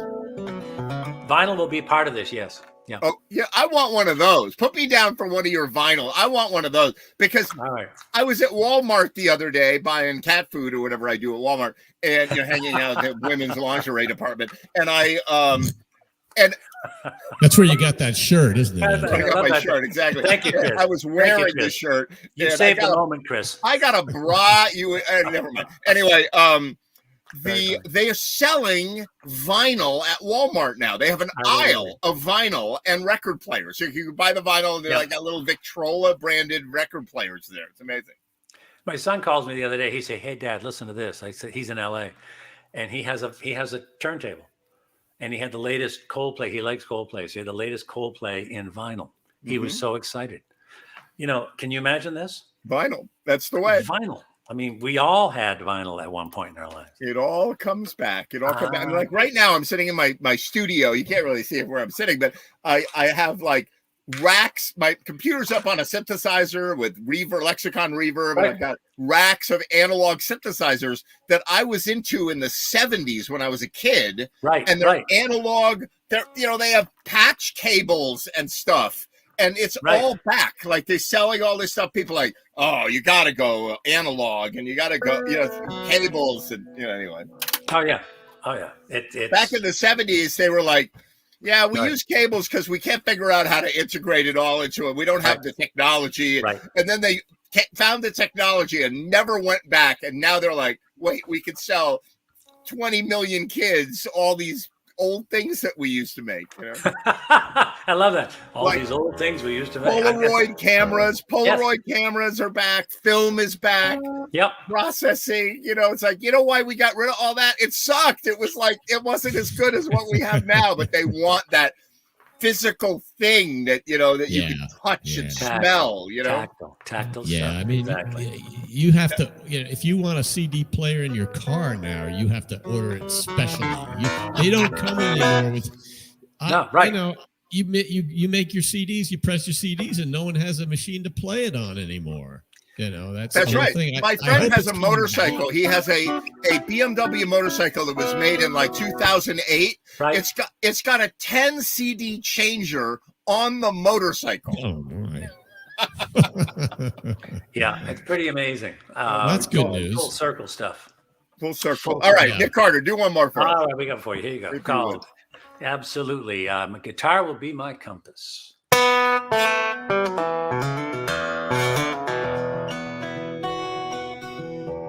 How's the sound? Is that all right?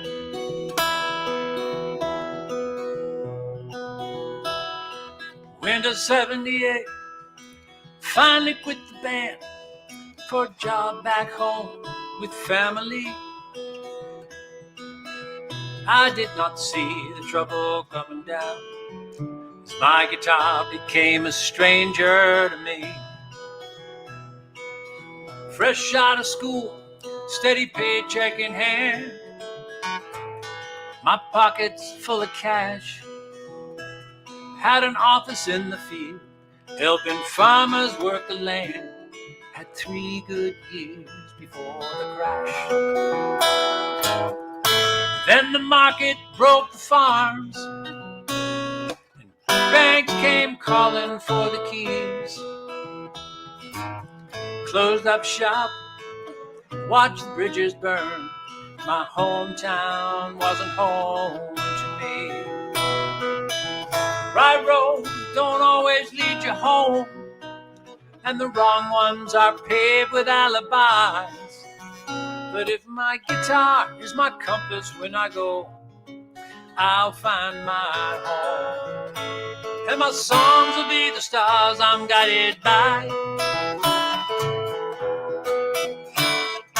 Went to work on Wall Street, found no peace of mind. Started playing downtown bars.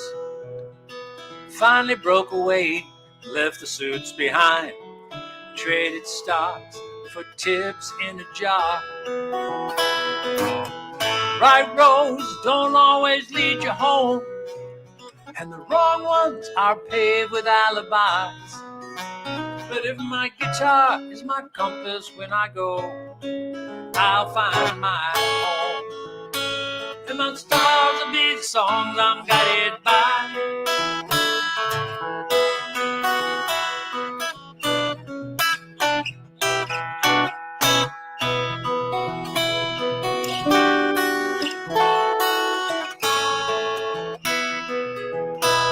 On a corner, you find me now in Soho, playing like I'm paying off the debt. My guitar case catching quarters for a solo, but it's better than a promise never kept. It's better than a promise never kept. Right roads don't always lead you home, and the wrong ones are paved with alibis. But if my guitar is my compass when I go, I'll find my road. Right roads don't always lead you home, and the wrong ones are paved with alibis. But if my guitar is my compass when I go, I'll find my road. And my songs will be the stars I'm guided by. Yeah, my songs will be the stars I'm guided by. Oh, come on now, help me find my road. come on, find my way home, and be my compass when I go.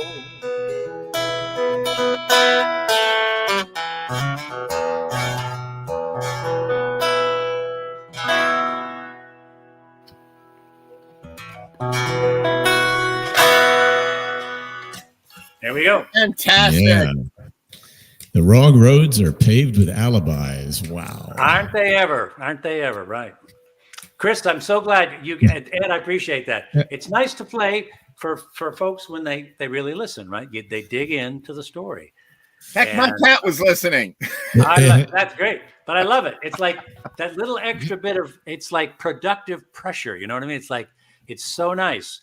Because, you know, in a bar, you play that song and some people listen, not everybody. Right. But it's nice when everybody is listening. It's nice. Right. Yeah. Is that autobiographical? It is yes, it is autobiographical. Wow. It's a bit about going back home. Yeah. And yes, for a long time, the guitar did gather dust. Yeah. So yeah, it is a bit autobiographical for sure, Chris. Good We've catch. all had Good we've had fallow fields in our lives. Indeed. Yeah. Wow, you guys are poets. Stop it with the poet stuff. No longer I pray. No longer. Right? That's good. So, very nice. Nick Carter, fantastic. Good Chris to be Owen, here. what do you got for us? What do you do? How you been? I've been good, really good. I know I've been away for a couple of weeks here and maybe a little rusty, but I'm glad to be back on. It's good. It's good to see you at 88. Unbelievable. 88 shows. I can't believe That's it. great, I don't know Ed. what to do. I've been thinking of doing a format change. I was like, I'm going to make a big announcement. And then I didn't figure out what the announcement is. Like what's happened is that JMTV, people are like, oh, it's a show. No, it's not a show. The whole point of JMTV was we were suddenly like the prison gates shut and we were all in our cells on lockdown. And we were like, what are we going to do? We can't get together. We can't play. We don't have any gigs. We don't have any whatever. And we're just going to wither away here. And that was 88 weeks ago. Oh my God. And so Jam TV was all about making the show and the fact, sorry, audience, it was about making it, not about sending it out to the world, which we're doing too. It's great to have people watching and enjoying at home and all that. They were also on lockdown, but 88 into it. And the pandemic is kind of, is it over? Is it not? Like today I saw a thing like the CDC is saying, oh yeah, Connecticut, don't be dropping those mask mandates. You got to wear a mask. I'm like, what now? And they're like, we could have a surge now. It's like, come on, what now? I know. It's really today I heard that. Yeah, it's very disheartening. So I don't know. Maybe we'll keep this going. I was thinking, okay, we'll switch Jam TV into like I'll go out and I'll film people's gigs and then I'll bring it on the show, or people can send in whatever, but we're going to keep doing this format until we're in the all clear. I'm picking up some gigs. I'm playing Wednesday night with Hot Rubber Monkey Band in Greenwich, if anybody wants to come to that. And then Saturday after Thanksgiving, I'm playing with Mostly Green Band at the Gaelic Club in Norwalk. So if you want to come to that, but the idea, it's weird playing gigs. Like now I've done a couple dozen gigs this summer. And I'm like, oh, there's an audience, and you can't just go mute and go to the bathroom, like you're like live again. Yeah. Well, I just want to say that, from the musician standpoint, this has been huge, this Jam TV, because not only has it forced us to go back and keep our chops up to come on the show, but we've also made connections with other musicians that I didn't know previously, like Nick. Big fan of Nick, big fan of Will Baird now. I check out his thing. Right. I'm looking for Nick Carter to come around and play his stuff. There you go. It's going to happen. I'm looking at venues for maybe a jam, but I don't know. I'm not quite, I don't want to start it and then be like, oh, we can't do it anymore. I want to I'll wait until we're ready to make this happen. And it feels like we're ready, but I don't know. Yeah. If you get it started and then you got to shut it down again, it's just a lot of, wasted effort, really. You need the okay. But I don't know if we're ever going to feel completely, that we're ever completely out of this. I don't know. Right. I don't know. I just had a buzzing sound in my studio. I was like, what is that? Check the cat. Did he pull the plug again? No, that used to happen. I was watching pictures of little Munster when he would like walk on the keyboard and stop the videos or whatever. But my cat now is like, yeah, you go do whatever stupid thing you're doing in there. I'll go to sleep over here. But so Chris, when I think of you, I also think of Jethro Tull, my friend. Oh yeah. Thank you for your artful covers over the last several months, because I've been so impressed at how you bring that to life with your voice and the guitar, and it's nice work. Nice work. Thank you. It's about a third of my acoustic list is Tull. I'm trying to make it. It's like a portfolio. Sure. Third Tull. I've got 10% Dugan McLean. I've got 30% my own stuff. Sure. I'm trying to reduce. I want to keep adding so that the Tull stuff is a little less of a high percentage in because other than a few people who really appreciate Tull, which there should be many, many more. I'll just put it out there. I know you have a Jam TV format, but one of these days I would love to see sort of a songwriter's round on somehow in this setting, because basically songwriting. Chris does original, I do original, someone else comes on. Let's put it together. I'm ready. Let's do it. All right. Well, let's talk about that, because I'm looking for ideas about how we can change the show to better suit what we're doing with the pandemic now that it's over. Well, sure. And you want to preserve your format for people who do covers too, right? I mean, because I've got covers and so is Chris. But I mean, I'd love to spend an evening just doing originals, hearing something Chris wrote, something I wrote, something maybe Will, right? Will's written something. I mean, absolutely. Get four or five or six frames on your screen here. All right. Not just the three of us necessarily. But I'll shoot some ideas, and some folks who write their own stuff. I mean, absolutely. Richard Keith, a bunch of other folks. I don't know if they do it, but just worth asking. Absolutely. So Chris Owen. All right, Chris. What do you got? Oh, I'm on now. Yes, sir. Gee whiz. No, I'm not going to do Tull tonight. What are you going to do? Okay. I should. I'm going to start. I'm going to do an original. Even better. I'm going to do an original tune. You mentioned that there's poetics going on. This is a song that I wrote about Dylan Thomas. Anybody know who that is? I surely do. Yeah, he was the Supreme Court justice with the pubic hair on the coat can. Oh, good God. Train, come on. I thought it was a legal thing. I don't know. Clarence Thomas, and my prop would be a can of Coke. But yikes. Yeah, so this is a song that I wrote after reading some Dylan Thomas poetry and reading a biography. He actually... there's some references into the song. He had a pretty hard life. He was a hard drinker, very, very hard drinker. Did he not die of alcoholic poisoning, Chris? Yeah, he was. He went into the White Horse Tavern in Greenwich Village one night. He was staying at the Chelsea Hotel back in 1954, year I was born, 10 years before Mr. Train. Same here. Yeah, yeah. Okay, I knew I had a compatriot. Yeah, well, you wear it well, Chris. You wear it well, sir. That's because I have the headphones on. You can't really see much. Not as well as me. I look fabulous. All right. You do, Ed. You do. Lovely. Yeah. So anyway, he went into the White Horse and consumed, I think, 23 shots of whiskey. Went back to the Chelsea and didn't really wake up. Unfortunately, he was 39. It blows my mind. These prolific artists, and you find out that they were 39 when they had done all this stuff. Beethoven was 51. Okay, that was when he died. Yeah, and he wrote, because he only wrote 9 symphonies.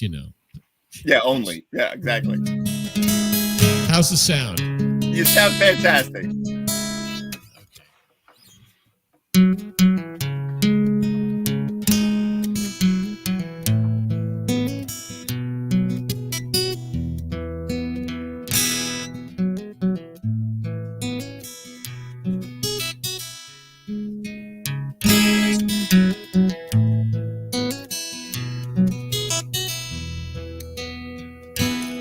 Sea dog days and sea dog nights, look at the sands, pencil-legged heron, flick out tide, taking measure of his prey, swell seaside day.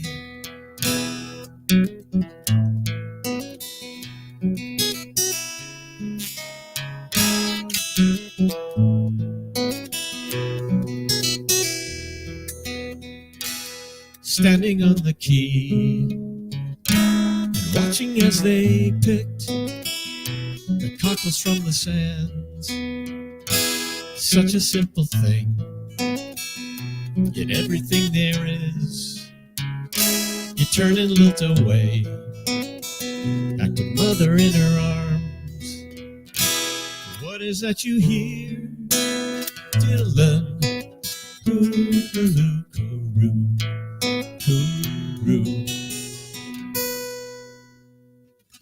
Lick your promise clean and live a life unseen with strangers in the night. Sing a throaty song, spinning, turning wrong, carried you away, a curlew in the wind. And what is that you hear, Dylan? Hoo-hoo, coo-roo, coo-roo.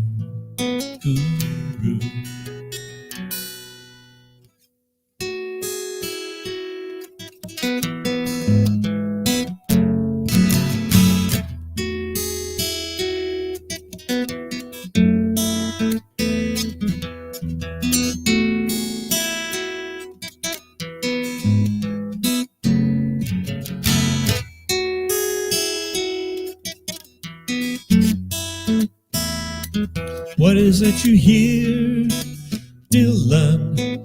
Hoo-hoo, coo-roo, coo-roo. Over Sir John's Hill, the thief hand in hand, he chained you to the sea in the mercy of his means. All hail to the prince, so draw your wagons round, take the thief man out. What is that you hear, Dylan? Hoo-hoo, coo-roo, coo-roo.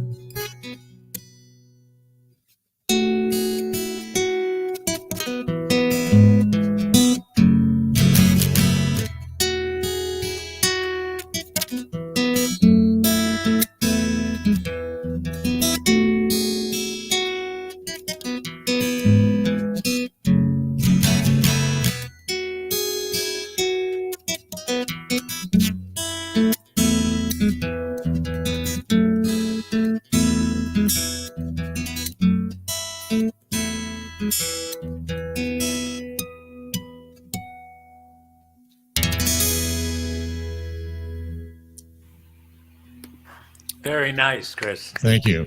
Thank you. Very nice story. Poignant. Very poignant. Excellent, tasteful, very nice. Very, very nice. And like your I finger still work get too. nervous on this show. You do not, really? I just like I tighten up a little bit in the beginning, and then I sort of relax a little bit. But yeah, it's funny. That's interesting. Yeah, it's weird. It's got to be weird playing into a void. You're playing into this like your wall, you know. Well, you're looking at yourself. You know, I'm looking at that hair's out of place, and I've got to play this crazy C sharp minor diminished chord here. Right. It's great. It's lovely. It sounds Very great. nice. Look how far we've come. I remember the early days of the show where it was like, you know, Right, and the right. audio was like, it was awful, you know, but now it's all good, you know. Yeah. Yeah. Well, the guitar is still, I mean, it's still a little bit compressed, I think, right? I mean, I worked on it really hard in the beginning to get something good, and I got the focus right, and it's as good as I can get it, so I'm fine with it. Perfectionist. You know? It's Jam TV. Yeah. It's just for fun. Yeah. Right. No, I just like it to sound good, you know, that's all. Of course you do. Yeah, it sounds great. Well, Absolutely. we'll be doing more in person in the future, whenever that is. I don't know yet, but in the meantime, we're always here. So what else you got, Chris? Yeah. All right. So this is an open C tuning. Nice. Really. This is a song that Doogie McLean wrote. I've done some of his stuff. He's a Scottish singer-songwriter. Kind of a political statement called "Into the Flames." Kind of an apropos thing. So here's Fantastic.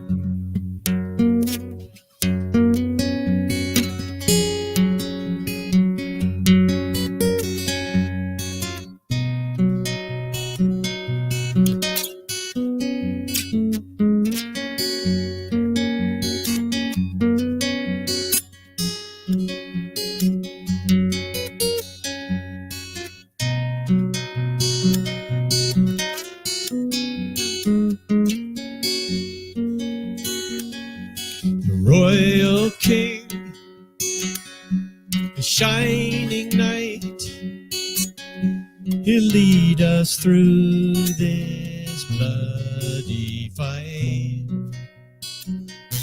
to search for all the golden bell to ring through all his citadel. Broken promises, the truth they hide, the lies they feed to us that kill us from inside. As into the flames we slide.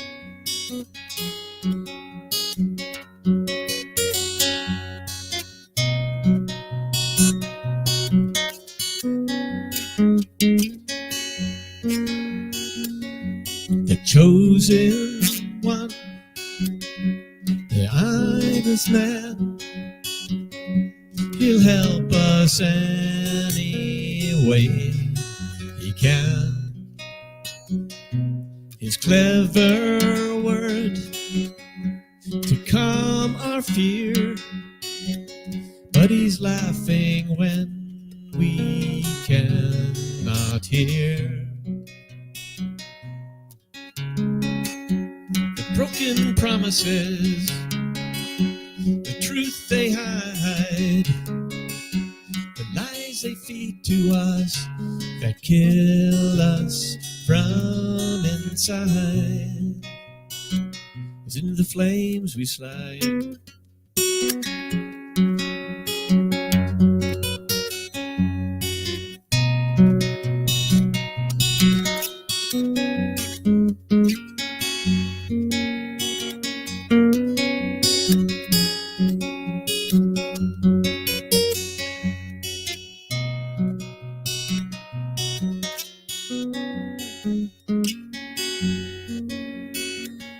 So we shout it out,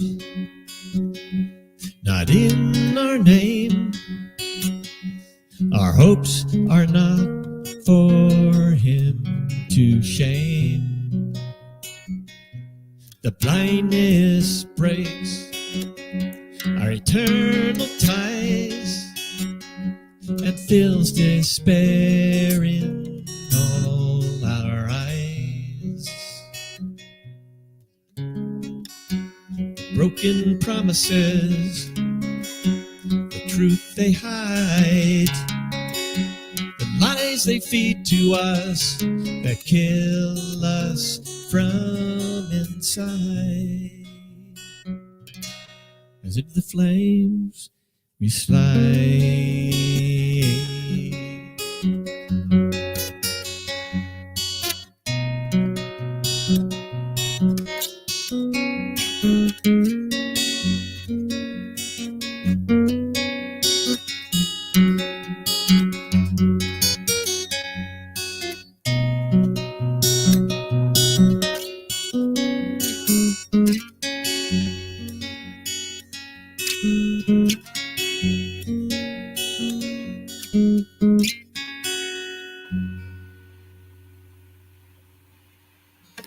Very nice. Excellent. Very, very nice. Yeah, Into the Flames. Yeah, Yeah, nice stuff. yeah. Very How many tasteful. people play in Open Sea? Open Sea is an interesting tuning. And, Yeah. I really did learn it from Doogie McLean. I can't get this thing down to a B, man. That's just, Yeah. that's a floppy string. nice, But he, man. you know, that what he does, what Mario does with that B, I don't know, man. That's amazing. Yeah, that's pretty cool, right? He invented his own tuning, and Yep. That's a C. That's a C right there. It's hardly on the spectrum at all, right? yeah, right. Right. Very cool.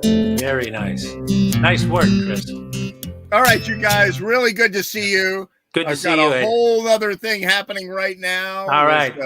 With some We're getting the hook, videos Nick. and all kinds of stuff. It's the hook. It's the That's hook. all right.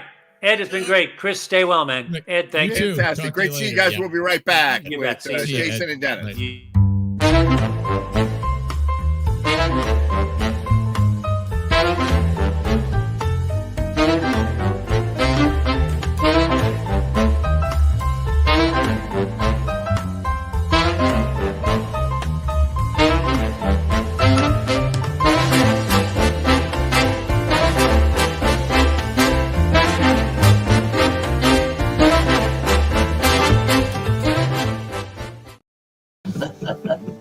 I got here? Oh my God! Hey, how's it no, going? we got Jimmy. Oh, it's What's Dave up, Gunnup. fellas? It's so Dave funny. Gunnup. I thought Good to see Dave you, Gunnup. man. How you doing, Dave Gunnup? Uh-oh. I was just giving up on you. Oh, you weren't? Well, I just wanted to say hello. I thought you'd already given up, and you weren't. I saw D Gun. I'm like, who's that? Like, I can't tell who that is. I finished it. It's an Never hour give up, later never here. surrender. It's an hour later here, so I played a gig at this place called the Naughty Bar, which is, standard, Which is a Caribbean. nautical term, not Yeah, what it Naughty sounds Bar, like. right. Yeah.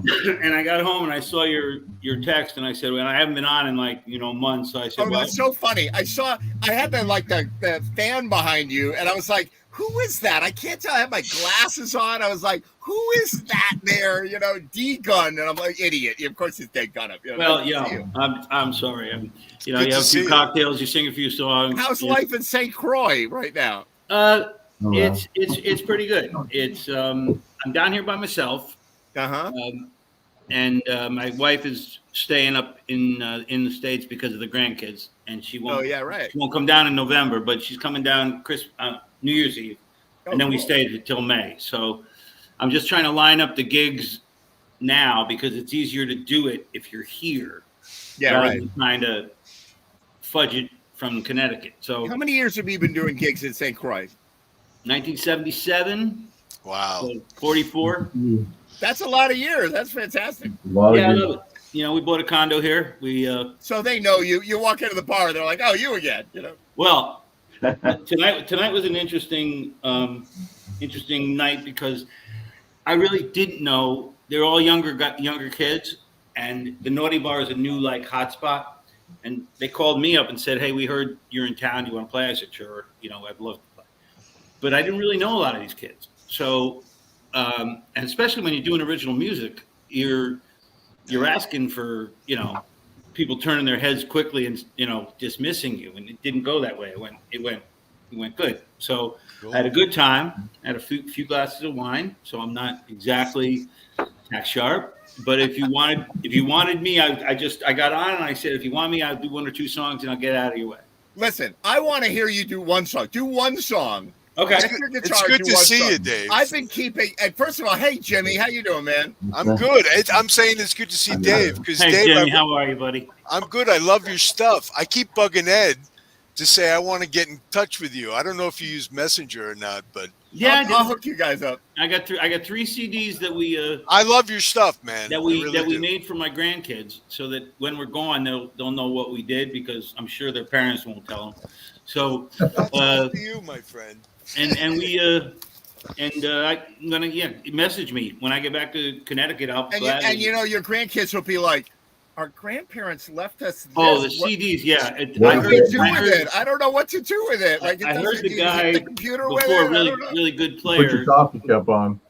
talking about CDs not in the cars anymore. Red Coaster, right? I got an old black Grand Cherokee here that I keep on the island, and it's the last car I've got that has a CD player in it. There you go. So I can. And put this them in isn't there. even music. This is my X-rays that I got the other day. So there you go. Because of HIPAA, that's the only way you can get them. Oh God, it's crazy. So Dave got to do one more. And then what I've got, by the way, these characters over here, Jason and Dennis, who've been very patient watching the show. They came on like an hour or something ago. I'm sorry, guys. No, they got a music video that they're going to show.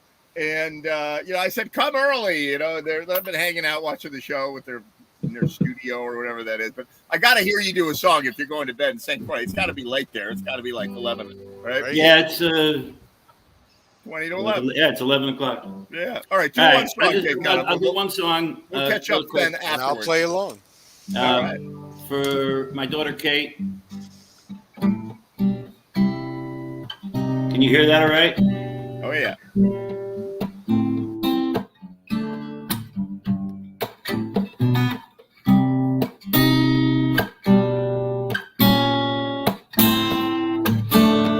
Well, her hand was around my finger, standing next to me, this daughter at my side, just the way that I hoped it would be. And I'm happy just to stand behind you, baby. But I'd go anywhere to see the look that is in your eyes when you turn and you find me there. I've been blessed by all that's holy, and all I can do is to be the best I can, staring back at you. She's looking up in her daddy's eyes. I'm looking down at her baby blues.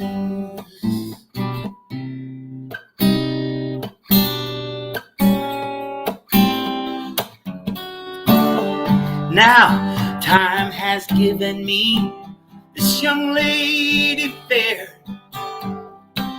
with her grandma's quiet wisdom and her mother's golden hair. And I know she's growing up, but all I can see is a tiny little girl who held my hand back there next to me. I've been blessed by all that's holy, and all I can do is to be the very best that I can, staring back at you. Ooh, she's looking up in her daddy's eyes. I'm looking down at her baby blues. If I could, I would stay beside you all of your days. My voice is kind of gone. But a love that is free to go, well, it might be the only love that stays.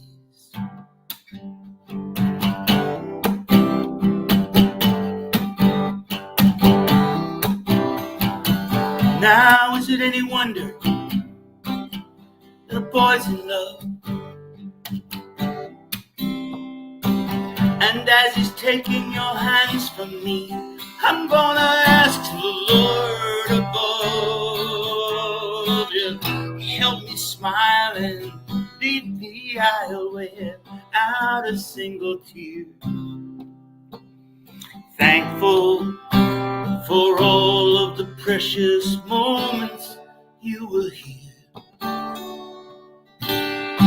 I've been blessed by all that's holy, and all I can do is to be the very best that I can when I'm staring back at you. Ooh, she's looking up in her daddy's eyes. Wipe your tears, child, don't cry. She's looking up in her daddy's eyes. I'm looking down at her baby blue. Yeah, no, there's a little walking in your baby blue. Yeah, no, walking around your baby blue. Yeah, yeah.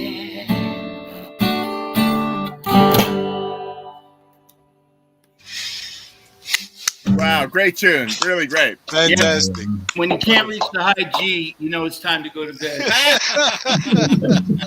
was great, man. That was great. That's about all I'll do. I like these other guys. They've been waiting a long time. I just want to thank you for continuing this. I haven't been here in a couple of months, and I apologize because I'm good. You know, busy boy. It's always good to see you, man. It always is. It really is. We're playing December 11th at La Vista in the Cove. It used to be Jimmy's Seaside. Oh yeah, yeah. These friends, these kids bought it. And wait, what now? You're coming back? Oh yeah, I'm coming back for Thanksgiving, and then cool after Christmas. Yeah, I gotta check it. Then we come down for the season. All right, December 11th. I'm going to try to make that gig. That sounds great. The only thing I would say is it's a small room, only holds about 50 or 60 people. If you're going to come down, they got seats at the bar, so it's cool. But yeah, cool. You know, it's a small room. It's I fun. know Jimmy Seaside. The tavern is closed.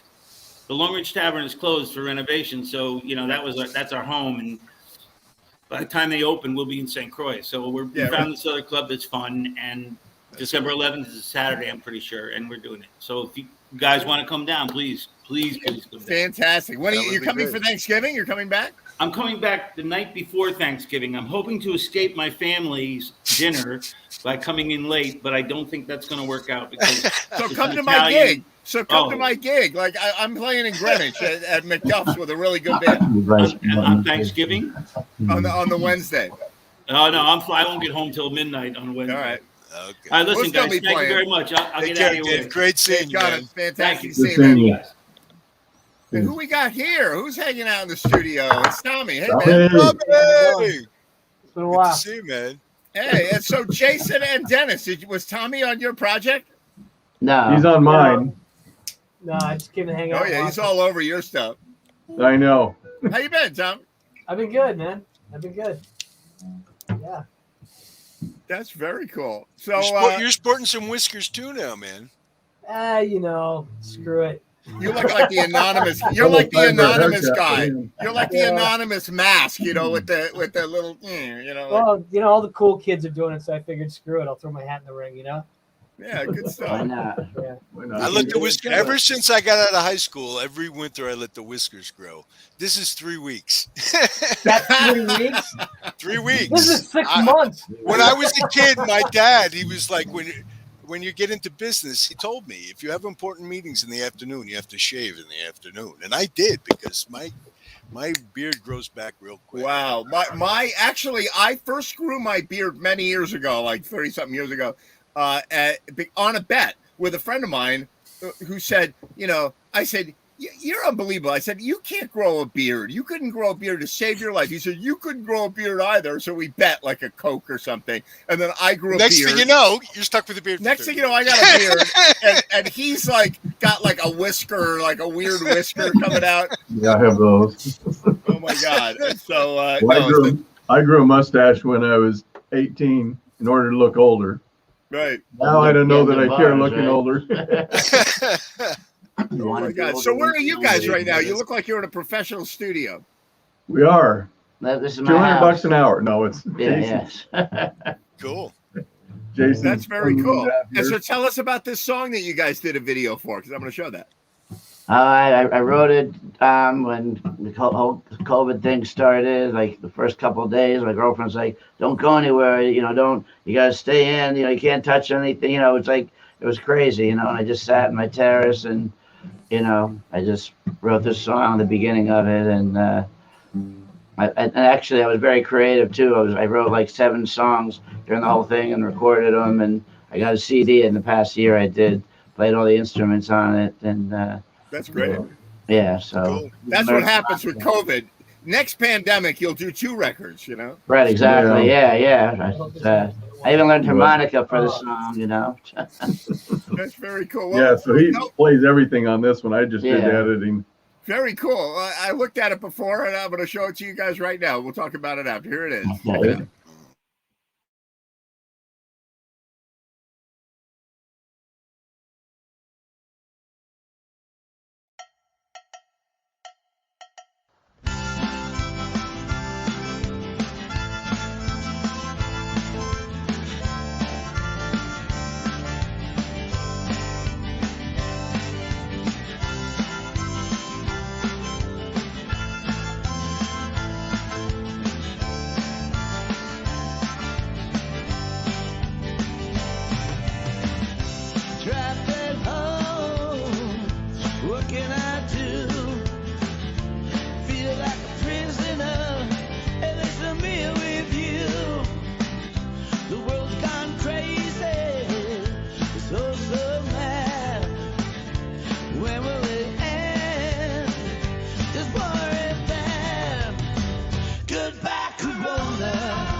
someone who can save us.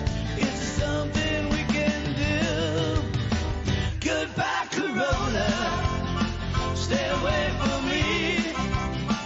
COVID-19. Just let me be. We can fight this war together. Together we can end this war forever. Sha-na-na-na-na-na-na. Do-da-da-do-da-da-da-da-da. Oh, oh, we can fight this war together. Together we can end this war forever. Da-da-da-da-da-da. Oh, yeah. Ska-ba-ba-ba. Stop fighting with your family. Stop fighting with your friends. We're all in this together till the very end. We can fight this war together. Together we can end this war forever. Sha-na-na-na-na-na-na. Do-da-do-da-da-da-da-da. We can fight this war together. Together we can end this war forever.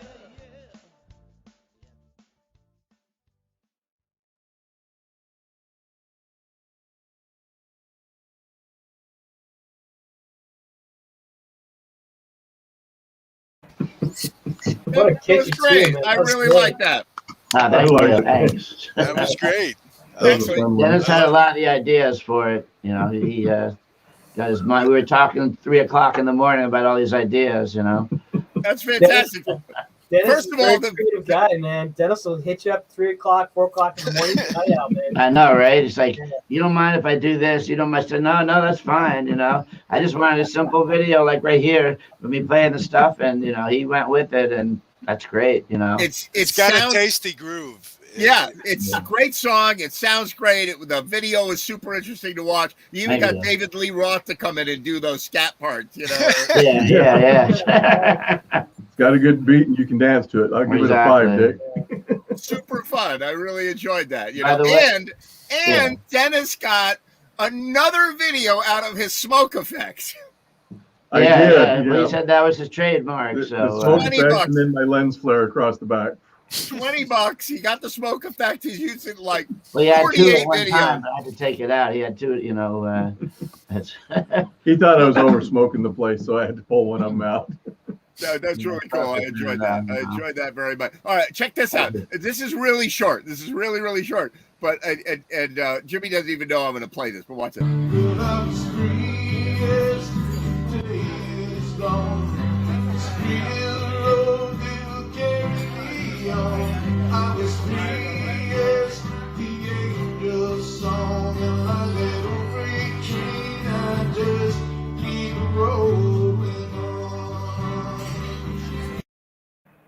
There it is. That's Cool. Jimmy Okay. playing bass. Was that your Rickenbacker? No, I was playing. That's it, an Ibanez Geo. It's really light. I put some flat wound strings on it. It's easy to slide around on. It's too bad. I just got this yesterday, Dennis. What's that? Well, I picked it up today. sweet. It's a Wow. it's a Yamaha 5-string That was 5. and with active electronics, and it's really nice. I mean, it's really Yeah, the Yammies are pretty good. It's really Oh nice. no, watch out, Ed. It's Oh my God. first 5. I bought a Dragonfly by Michael Kelly, and it was pretty, but I had all kinds of issues. They tried to replace it 3 times, didn't work out. And I said, okay, what else you got? And they showed me this, and I was like, ooh. This with the case and a 3-year service plan was cheaper than the Dragonfly itself. So my for God. me, I was like, oh yeah, baby. It's too bad Randy Stone is not here. We could have He like was just bass interested. hour talking Well, about. Randy's like, No. I'm not worthy. He's He'll a only bass play 4 player. strings and Yeah, for I'm the a bass longest player. time. Yeah, I saw it, and a good one. And I would only play 4 strings for the longest time. And then when I started playing a 5, I was like, oh, gee, I love having that low B string. And so all of a sudden, Cheap trick. I got a new toy, and I'm happy as a pig in He shit. plays a 12-string bass. Yeah. Yeah, that's forget it, not for me. That must be. Speaking of Yeah. bass players, Randy couldn't make it tonight. I think he probably has a gig with it, but he did send yeah, a lot this of in. gigs He going did send me a video. Check this out. I can't believe I'm missing the 88th show of Jam TV. I was an early participant. Ed put this thing together, and it was my social life during COVID, and to a large extent still is when I can make it. And it gave me connections to Mike Baumwall, our friend who is now departed, who got me into a band called Rocksteady Collective. So I got a band out of it. I was in a bunch of videos as a result of it. So Ed, thank you. It's really cool what you've done. See, I'm actually being serious, and I'm not being sarcastic. I know people are going to think, "Who the fuck is this?" But I can't believe I'm missing it. But my old boss's boss, the big guy, from 20 years ago, is over from the UK, and I'm having dinner with him. And after all, he's a sir in the Order of the British Empire. So I'm not going to ditch him. But Ed, thanks. Great job. I'll be back to pollute the airwaves next time. And Ed, play one of those videos I sent you from you and me playing with the girls last Saturday. And what else? Oh, yeah. And if nobody's doing anything, come see the B-side at the Black Duck on Friday night, or come see Rough Dogs at Sugar Hollow in Danbury on Saturday night. All right. Bye. Cheers. No, shameless plug. I love the shameless plugs. I got one more. While everyone's promoting their gigs, I got a gig tomorrow night at the Club London, the old Monster Bees with my band, The Underdogs. Cool. Very Going cool. on 8:30. And I'm available if anybody needs a bass player. We gotta get a Blues Brothers gig with Blues Patrol going. We gotta play somewhere. Actually, Pat's gonna be there tomorrow, probably. Very cool. Yeah, we gotta get a gig together with Dennis on bass of the Blues Patrol. We gotta make that happen. We What gotta about do you, something. Tommy? We gotta do something like they did at Tarrytown Music Hall, singer-songwriter showcase, Ed. Yep. And everybody, you know. They have him in We don't- Danbury now. at Jimmy, the, you don't know me from before that. That's what I used to do. I know. I've heard all about it. I keep waiting for us to. It's gonna like, happen. So, I'm waiting for the all clear. You know. Hey, It's, Jimmy, have you played with the Blues Patrol yet? No. Because you're the first bass player I've ever met that hasn't. It seems like everybody. Another one right Everybody here. I've passes, never played right? with him. I jam with Pat though. We'll line it up. I'm looking forward. Come on, I'm ready to jam. Yeah, we're gonna make that happen at some point. I mean, we made it 88 shows, and I'm like, okay, it's over. Maybe we ought to change Jam TV's format and do more like live stuff and whatever. And then we like, tried. Today I hear, oh, maybe there's going to be a winter bump and we all need to wear masks. Like, what? Is that the big announcement? I keep waiting for the big announcement. What's that? I keep waiting for the big announcement. Yeah, well, I'm waiting for the announcement too. And one of these days, I'm already talking to venues about getting a live jam started. But I want it to be. I don't want to start it and then have to stop again. You know, I want it to be like, until here we springtime. go. Yeah. Everything keeps going like this, right? Exactly. You know, so I want it to keep going, but you know, I got some irons in the fire, and we'll see where that all goes. You know? Right. What about you, Tommy? Are you playing? Is your band playing anywhere? Yeah, I mean, we had a lot of gigs. We played Yeah, I saw a live. bunch of your posts. Good stuff, man. Yeah, it's been fun. It's been What do you got coming up? Nothing until February. All right. We're bringing a new guy into the band. We're getting him up to speed. We're going to book stuff in January, but Emmett was traveling and I was working. And so we're going to start up in February, and we're booking for next year. So we'll be busy. It'll be good. Cool. But it's And been, Dave's it's still been great. A recovering lot of from live being music, smoked but out. just like you, it's like, you know, I'm just hoping the numbers stay steady and we can keep gigging. You know, so it's like we've been doing a lot of stuff and it feels normal, but you know, you just kind of like You never "Oh, know I what's want around to the stop corner." again. So I don't know if I can go through lockdown again. It really I messes me know, up. you know, but what's happening? Like, I have a gig on Wednesday before Thanksgiving and one Saturday. I'm playing at McDuff's in Greenwich on Wednesday with the Hot Rubber Monkey Band. That's really fun. And it's super band. Like, if you got to come check them out, they're like, it's like going to a rock concert. The That's whole Alex, audience isn't is it? like, yeah, you know. And That's then nice on when you play a place where it's really into the music. You know, it's awesome. right, and then Saturday I'm playing at the Gaelic Club and a gig, and it feels weird to play out again. I'm just not sure that it's gonna last. Yeah. And I don't know what's gonna happen. We're It's gonna find weird to be inside without a mask. That's It is like kind weird. of like you just kind of like I got it in my back pocket. It's like I want to whip it out and put it on. I'm like, No ah, one's wearing them anymore. It's, yeah. I've got like 10 of them in my coat pocket. Every time I know, leave the right? house, I grab They're one. Everywhere. And I stick it in my I coat have a pocket. bag of masks. I always wonder if I have one. I always do, though. You know. So what are we going to think 20 years from now when you open up a box and you go, I remember wearing these masks. Masks everywhere. I still have 100 of them someplace. They're all like Darth Vader. Right. Oh my God. We will look back at this and be like, did we really go through that? Is that for real? You know? Yeah. Yeah. But all right, so look, so Dennis put together. I'm gonna play it. It's part 1 of 3. Oh my God! So it's a trip down memory lane of COVID video production.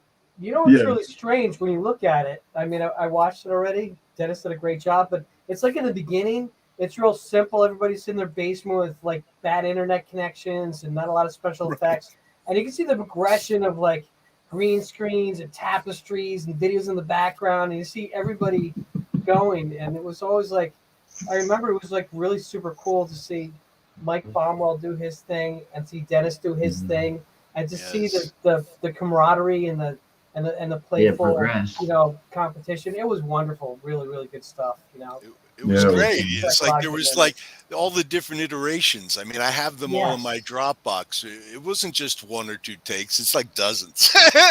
Yeah, it's crazy. And so much back and forth. And for me, it was a wonderful experience meeting Mike and Ed and Frank and all of you. I was, I was stuck here alone in my basement playing with Yarma on Saturday nights. That's the closest thing I got to a jam. Right. I think I met you at the same time I met Mike Baumwell in person, live. I think it was up in Bridgeport. Yes, we went to go see. Yeah, we went to go see them play. Never met you guys before that, and to see you in person, I was just like, gave you guys a great big hug. It was like, oh, this is so wonderful. It was so much fun. Eric and I got to go up. That's it. And when Eric and I get to practice with him for 3 hours is the only time I got to spend with Mike playing. You know what I mean? Other than virtually. Right. Yeah, exactly. What a sweetheart of a guy, man. A prince of a guy. Big but when you see the videos and everything and you see what everybody did, it just, as bad as being locked down was, there's a lot of positive creativity and positive energy and great spirit, to be honest. It really was good. And everybody supporting each other and messaging each other under the covers. Are you doing okay, man? It's like, I'm not sure. Are you okay? And it was cool. It was cool for sure. It was a community, and thank you, Ed, for helping to create that. 88 weeks. Can you believe it? 88 weeks. Get your head around that number. 88 weeks we were doing this craziness. It's sick. It's crazy. Crazy. All right, here's the trip down memory lane from Dennis. Watch this.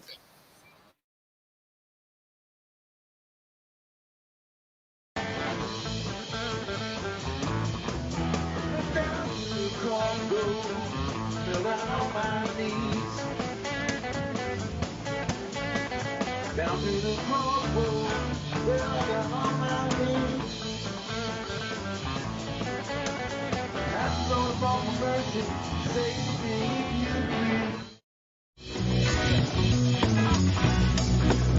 please. When I'm still back round, feeling strong.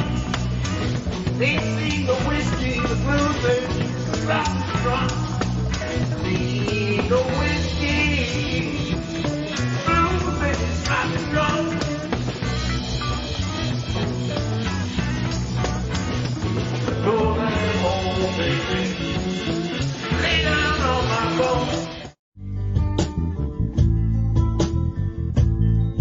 Mom told me when I was young, come sit beside me, my only son. Listen closely, the words I say. If you do this, it'll help you some sunny day. Sometimes when you know,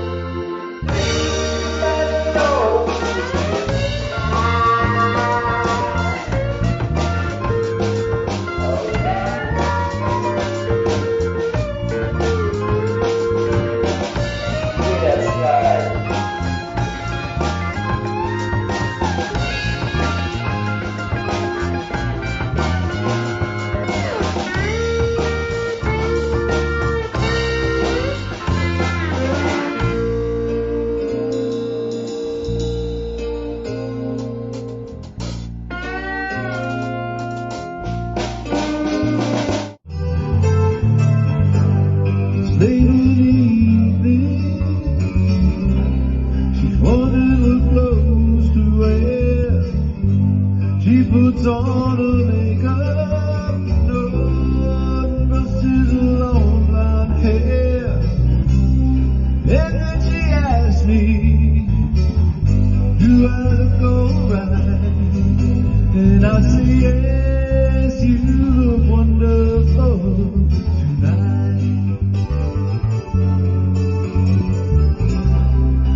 come out.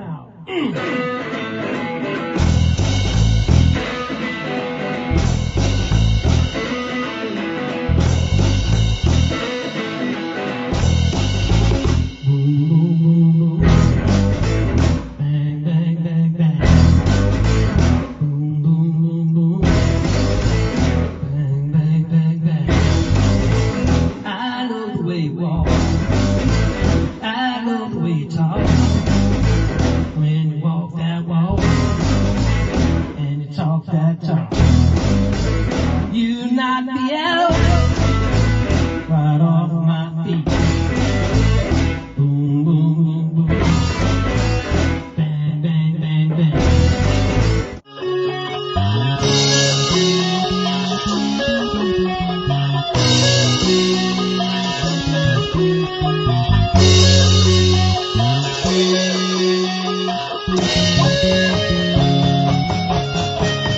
She's got a smile that it seems to me reminds me of childhood memories where every day was as bright as a bright blue sky. Now and then when I see your face, it takes me away to that special place. And if I stay out too long, probably break down and cry.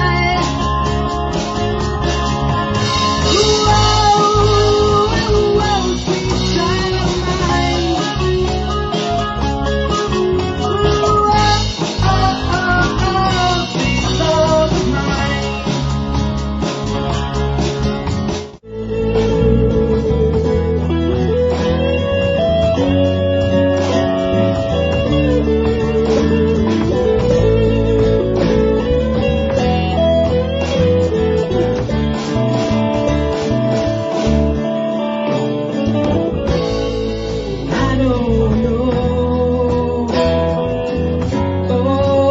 where I'm going. I just want to be left alone.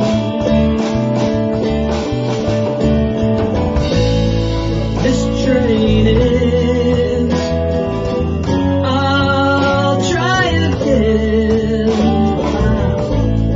I'll leave my world at home.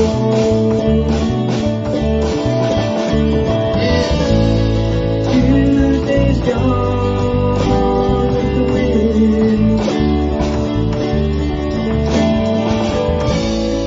Tuesday's gone with the wind. Tuesday's gone with the wind. Oh, my baby's gone.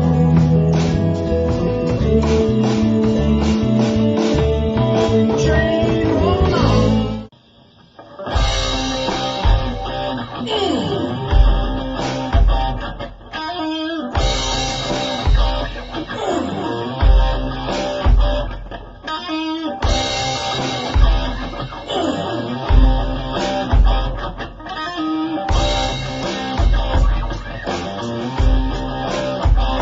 Wonderful woman, stay away from me.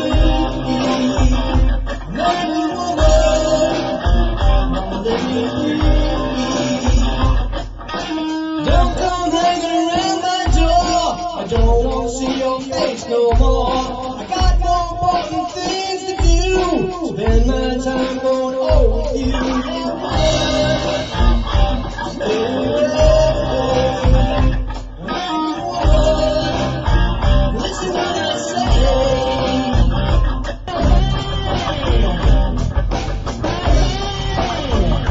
Gotta go. Yeah.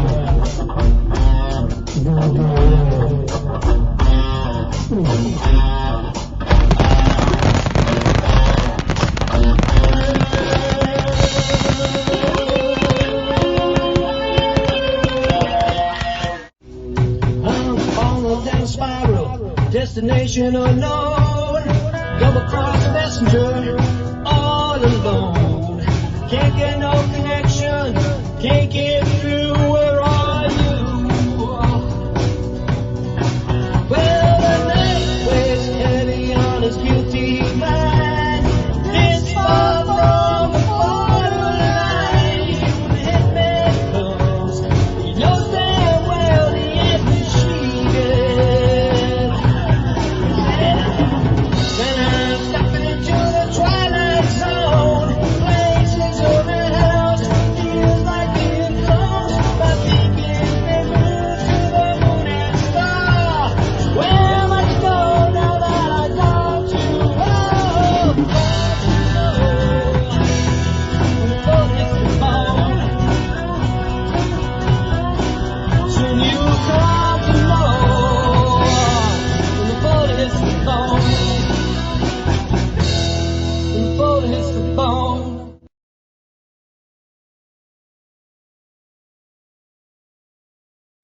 Wow. Jesus. That was awesome, Oh, Tommy. And that's like a third of it. That is, I That's a third of I it. love your song choices, man. I absolutely love them. And the Yeah, we had Skinner, fun with them. Skinnered off the hook, brother. Oh, Yep. Skinner was my first concert as a kid at like 14, 19, wow. That's yeah, amazing. at the Palladium. We had tickets for the next year. Oh, Jesus. That's Yeah. crazy, Jimmy. But yeah, you guys, you hit that, you nail it. I love it. I love Yeah, your they're song fun. choices. I really do. I love. And your how much songs. were those tickets at the Palladium? $8? Well, no, I think it was more like 14. But I went down with my brother. The only reason I got to go at that age because my brother and a crew of his friends were going, so I got to go with them. I mean, I'll never forget it. The mooing on the way in and out, as everybody's crowding to get in Yeah, and the out. crowds. Oh, man. Yeah, Yeah. and back then it was like, you know, skins of wine going left and right, and big fat joints everywhere. It was a different world. Good old days. Yeah, you know what's crazy about what Dennis did though? I remember the first collaborative video done on Ed Train's show, and it was like we'd all tried to like do the stuff on Zoom, and with the delay and stuff was really frustrating. Oh my God! And I saw that on your show, Ed, and the first thing I did was I reached out to Mahoney. I was like, "How the fuck did you guys do that?" He's like, "Yeah, I'm going nuts." And he said to me, "He's like, you got to talk to my bass guy because he's a tech guy, and he'll let you know how it's done." And I called Dennis like, "Hi, I'm Tommy. How the fuck did you do that?" It was like an arms. I swear, it was like an arms race. We all started doing videos, and it was like, oh, well, this week we have 4 videos. Well, yeah, we're trying to outdo each other and doing. Oh, geez, we started off real simple, and Mikey started, and you, Ed, with the train going behind you in southbound and stuff. It was sick. I mean, listen. But you didn't have the smoke. What's beautiful? We did not have the smoke. We couldn't afford the smoke. Couldn't afford the smoke, and that's your trademark, Dennis. So Yeah. we'll steal that. But what it was really cool is all that fun and all that work, and there's something to show for it now, right? There's all these videos. There is. That's fun to have. Hey, Sherry, great to see you. What's up, How guys? how you feeling, kiddo? Good. Everything good? Everything's good. Yeah. I'm tired, but I'm good. Okay, good. I'm glad to hear. You'll need to unlock your iPhone first. Somebody. Oh, you know why? Because every Hey, time did we someone get says that "Hey on there? Sherry," everyone's Siri goes off. Yeah. That's somebody who was Okay, they were messed up. Can you hear me? When did Siri go off? Like, what happened there? Because somebody said, "Hey Sherry." I did, and Yeah. Well, You that's can't the say her funniest thing name. I've ever seen in my life. Really? Or Hey there's Siri. Hey there's Sherry. a assistant in Apple products that will do everything. It happens all the time. That is really funny. Yeah, like I've had coworkers call me Hey, before, Siri. and they're like, "Hey Sherry," and then I Yeah, hear my phone Siri in the did that. background. And I know. I'm gonna Okay, start too. calling it Sherry. Like, yeah, the heck with that. Like, I'm gonna be like, The hey camera. Sherry. Yeah. There's probably a setting where you could change. Oh, it's gone. Want to tell them that we're. What's happening, Dennis? Did we lose you? And tell them we're out. I think what happened was he Oh, he's Oh, trying. now he's trying it. he's trying. He doesn't realize we can still hear him, and it's all fine. Crazy. What? Mine too. And my laptop. So that's So what I you're was the saying. And you know, person with but no here's name. the thing. You notice how when you talk to like your phone, you kind of you I don't know. I find myself being rude. Like I'm like, hey Siri. Oh, especially in the car. Are you kidding me? Only if Shut they the don't hell pick up. it up. You know what happens to me? I'm over at my parents' house. They have Alexa. And I'm like, hey, Siri. And here I've got Google. And so it's like I get confused. I'm like, hey, Portal. Hey, Google. Hey, Siri. And then finally somebody answered me. He's like, you're confused with who I'm talking to. It's just nuts. I've got too many virtual assistants. Yes. That's So like you ever when walk somebody's down an mad at me apartment and just yell at me, complex? like, hey, Tommy. Hey, Sean. Hey, Michael. Hey, Tommy. He's like, you know. You ever walk through your apartment complex and just yell, hey, Google, play Metallica. All of a sudden, everybody's phones go off metallic. That's really funny. Yeah, I got to do that. I got to go. You know what? When people aren't home, when they're not home, you like put a speaker under their door. You're like, hey, Alexa, play Metallica like super loud, you know? Yeah. I wonder if that's how parents are waking up their teenagers all over America now. Right. No, but one of my friends has Siri, play kids, and they fight Liberace. each other. Like, no, Mom, I'm awake. Liberace. Oh my God, my phone is playing Liberace. Is it really? That is Yes. hysterical. It's not even near me. I have to Because go you check said, it out. "Hey Siri, play Liberace." You did. Well, we're gonna have to cut out. Thanks. All right, great to Bye, see guys. you guys. Great Yeah. videos. I Yeah. look forward to Tommy, seeing you great later. job. Jason, Night, fantastic right? job on that song. Really nice See you job. guys. Thank you. Yeah, it was fun. I have to go turn off Liberace. I'll be back in a second. Oh my God. You really can't you say, "Hey Siri, turn off Liberace," or did I tried. just say it? Hey Siri, stop playing music. All right, that worked. That's hysterical.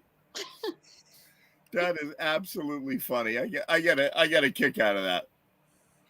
But I remember like there was some political debate on television like years ago, and my one of my friends was like, "Oh, is everyone's phone going crazy every time they talk about Syria?" Oh, that's funny. Yeah. Hey Syria. Hey, let me tell you about Hey Syria. Garumtesh. Yeah, there you go. Hi, how can I help? Hey, Syria. Everyone's phones are like all over Right. America now. Hey Syria. Hey Syria. No, it's still just picky, you know. Hey, Sherry. Oh my God, too funny. So you got your uke, Sherry? You gonna give us a Oh, tune? me? I don't. Come on, do a song. Is that a Do a guitar song, on the Jerry. wall? What's on the wall behind you? It's a picture of a guitar. Is it real or a picture? You've been to our house. It's a picture. I don't remember. Yeah, like you know, like I come to your house and I'm like inventory, like one guitar hanging on the What you wall, got? one picture of a guitar hanging on the wall. All right, my roadie who was working on his laptop is now handing me a ukulele. Oh my God, you have a ukulele tech. I have a ukulele tech. I don't think. I think he's photo shy tonight. I was watching Megan Trainor. Yeah, there it is. I was watching. Hey, Dave. Where's your cat? Where's Bob? I don't know where Bob is. Bob's hiding. But I was watching Megan Trainor, and apparently she's a ukulele player. Did you know this? You knew this. I knew this, yeah. And she told the story about how, I don't know, on Conan or something. She told the story about how she pitched All About That Bass to the record company. Yeah. And I'm like, what? She shows up with a freaking ukulele and pitches All About That Bass to the record company on a ukulele. You know why? Because her voice is actually good, you know? Yeah. And they don't care about her ukulele songs, you know? They don't. They just They're to gonna give them the produce melody, her, they so- want her voice. Yeah. Yeah. Right. That's really cool. All right, so here we go for Megan Trainor. Because you know I'm all about that bass, no travel. I'm all about what the hell's the next chord? Hang on. Okay. All right, okay, here we go. She's playing. That's for you. For the bass players in the room, players, Yeah, right. Yeah, Dave's around. Dave's photo shy tonight. Lurking. I'm all about that bass, no travel. I'm all about that bass, no travel. I'm all about that bass, no travel. I'm all about that bass, bass. Yeah, it's pretty clear. I ain't no size 2, but I can shake it like I'm supposed to do. 'Cause I got that boom boom that all the boys chase. All the right junk in all the right places. I see those magazines working at Photoshop. You know that stuff ain't real. Come on now, make it stop. If you've got beauty, just raise it up. Every inch of you is perfect from your bottom to your top. Now my mama, she told me don't worry about your size. She said boys like a little more booty to hold at night. You know I won't be no stick figure, silicone Barbie doll. So if that's what you're into, then go ahead and move along. Because you know I'm all about that bass, about that bass, no trouble. I'm all about that bass, no trouble. I'm all about that bass, no trouble. I'm all about that bass, I'm bringing booty back. Go ahead and tell those skinny women that. You say you think you're fat. I'm here to tell you every inch of you is perfect from your bottom to your top. Now my mama, she told me don't worry about your size. The boy's like a little more booty to hold at night. Except for Jimmy. You know I won't be no stick figure silicone Barbie doll. Yeah, there she is. If that's what you're into, then go ahead and move along. Because you know I'm all about that bass, no trouble. I'm all about that bass, no trouble. All about that bass, no trouble. I'm all about that bass, bass. Yay! Awesome. Somehow I encourage Ed Train to play with toys. That was wonderful. So, okay, first of all, this is not a toy. This Jenny is Lind. This is Jenny Lind, who was Yep. the there was some talk that she was like the lover of P.T. Barnum, but I guess it's not true at all. Like P.T. Barnum promoted her opera tours or whatever the heck it was, right? Jenny Lind. So but did you her see the people movie are The like, Greatest Showman? what's that? Did you see the movie The Greatest Showman? Maybe. Who's in that? Hugh Grant? Maybe. I may have not seen it. It's very good. Well, I thought it was very good. It came out fairly recently. I mean, like within the past 5-6 years or so. There's yeah, a, so they, there's like, a song in there I actually played with a friend that I really liked. Is she in it? Jenny well, Lind? your character is in it, and they allude to the fact that there may or may not have been something going on. Oh. Oh, in the movie, Yeah. Garlic. that she came on to him in the movie, and he turned her down, and then she. I read Wikipedia on it, and they're like, nope, they never shacked up. Yeah, that's darn. And Jimmy says it didn't happen in the movie, so if it didn't happen in the movie, The no. coolest thing. All right, so this is made of porcelain. This is made of actual porcelain, and it was designed by Guy Bacino. That's awesome. And it's a drinking decanter. It's a cork, and it came with liquor. It was like sold at liquor stores around the world. You're drinking out of Jenny Lind's neck, you know. Oh my God, that's so It was a decanter for like whiskey. That's funny. Hang on a second. So wait, so was it Jim Beam? Hang on. I don't know. Maybe. Google Jim Beam decanters. It's quite the rabbit hole. Like they've made them could for be. years and years and years, and all sorts of different things. Everything imaginable: automobiles, ducks, geese, women. You name it. They made. So this is made for J. DeLibero Barnum Festival, estimated 1949, Bridgeport, Connecticut. So I guess it's Guy's. Guy obviously didn't do this. Was It made was in his 1949. It's probably a collectible. collectible, and this is Robbie the Robot. And Elwood hooked me up with this Robbie the Robot, walking Robbie the Robot. And every time I talk to him, he's like, "So, did you use the robot on the show? So, did you use the robot? When are you going to use the robot? What show did you use the robot on?" I'm like, "Oh my God, I have no idea." You know, but I have him on the show periodically. 88. Now you know. 88. It's hard to forget. When you said every time you talk to him, I thought you meant every time you talk to the robot. No, yeah. Every time I talk to the robot, he's like, "Where's Elwood?" You gotta get the robot and Siri having a conversation. That's absolutely it. I'm going to take one of my old iPhones. Here we go. Here's an iPhone 5C. Oh my and God. I will install that into the robot. It'd be like Small Wonder. Be like, "Hey, robot." So Jimmy, the song, was that A Million Dreams? Is that the song you sang with your friend? I didn't sing it. I don't even Or, remember you the played name it. of it. It was a friend of mine, Nick, and he came to a jam, and I forget. It was just.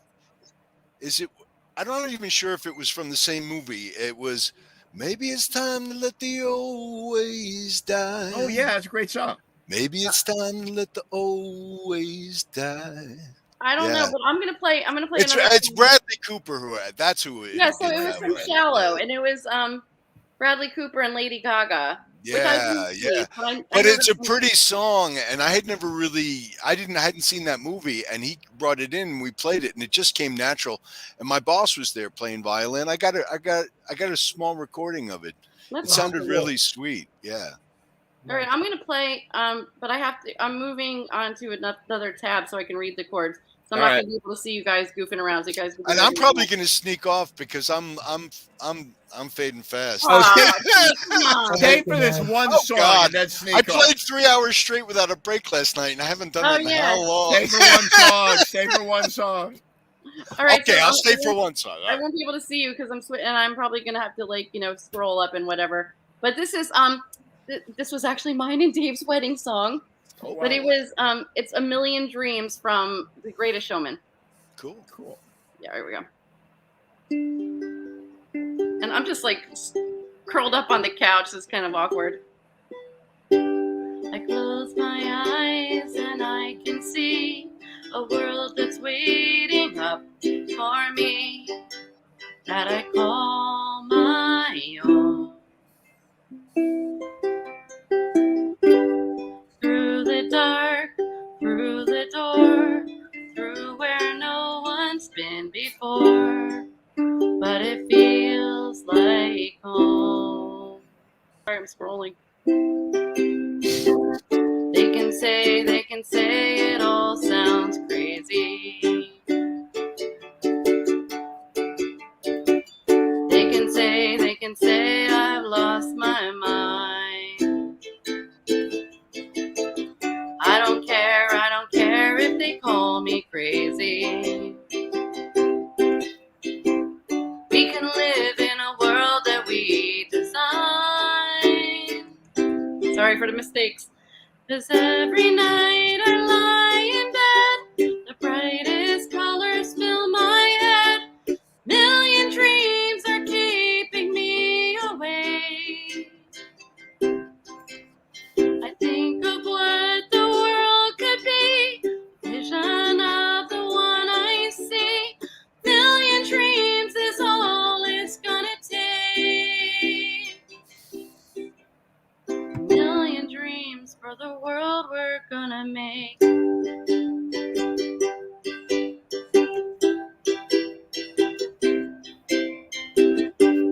There's a house we can build. Every room inside is filled with things from far away. Special things I compile, each one there to make you smile on a rainy day. They can say it all sounds crazy. They can say we've lost our minds. I don't care if they call us crazy. Run away to a world that we design. 'Cause every night I lie in bed, the brightest colors fill my head. Million dreams are keeping me awake. Think of what the world could be, vision of the one I see. Million dreams is all it's gonna take. Million dreams for the world we're gonna make. However big, however small, let me be part of it all. Share your dreams with me. You may be right, you may be wrong, but I wanna bring you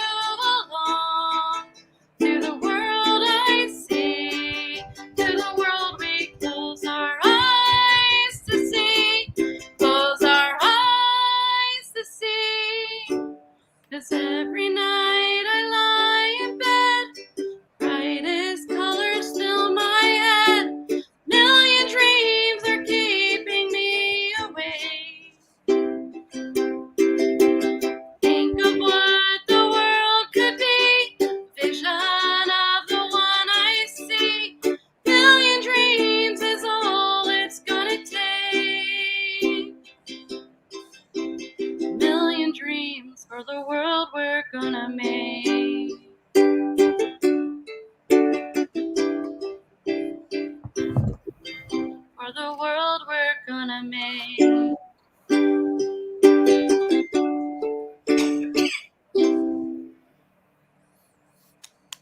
That was great.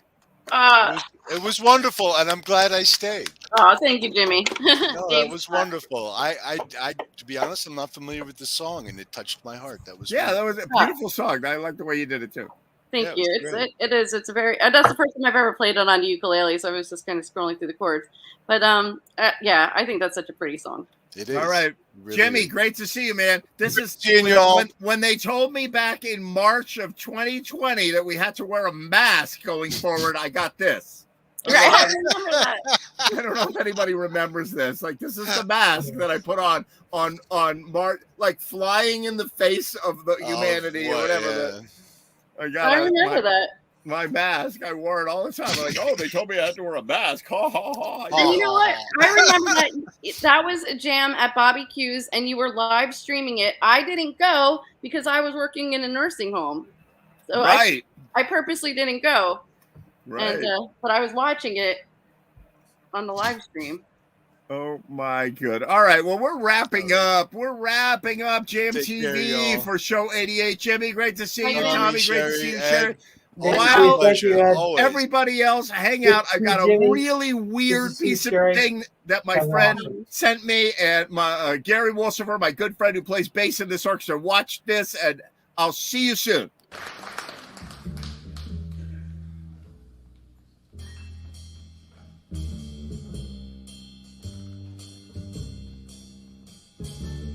So y'all having a good time tonight?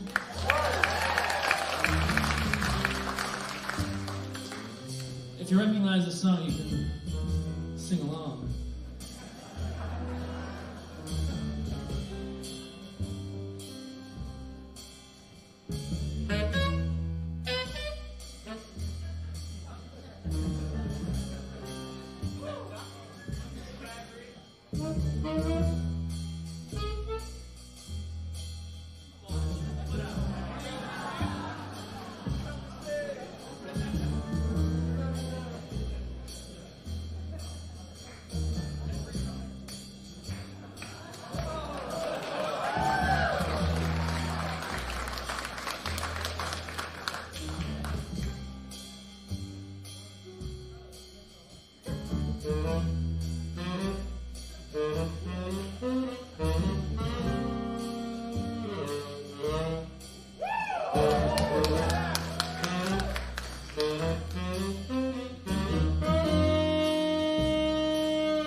Yeah, come on.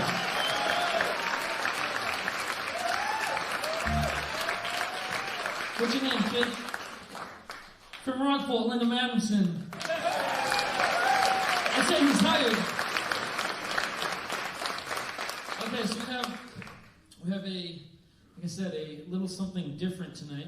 And what we did with this show was we chose 4 of our vocalists that have been singing with us for quite some time, and let them choose the songs they wanted to sing. And we said in the second set we would feature a little more of them. They're all performing artists around Cape Ann. I'll let them each get a feel for what they do and their different dynamic that they bring to music. So we're going to start that off now. Mr. John Rockwell. I'm going to get these guys off the stage for a sec. So once more, Linda Madison on the tenor sax.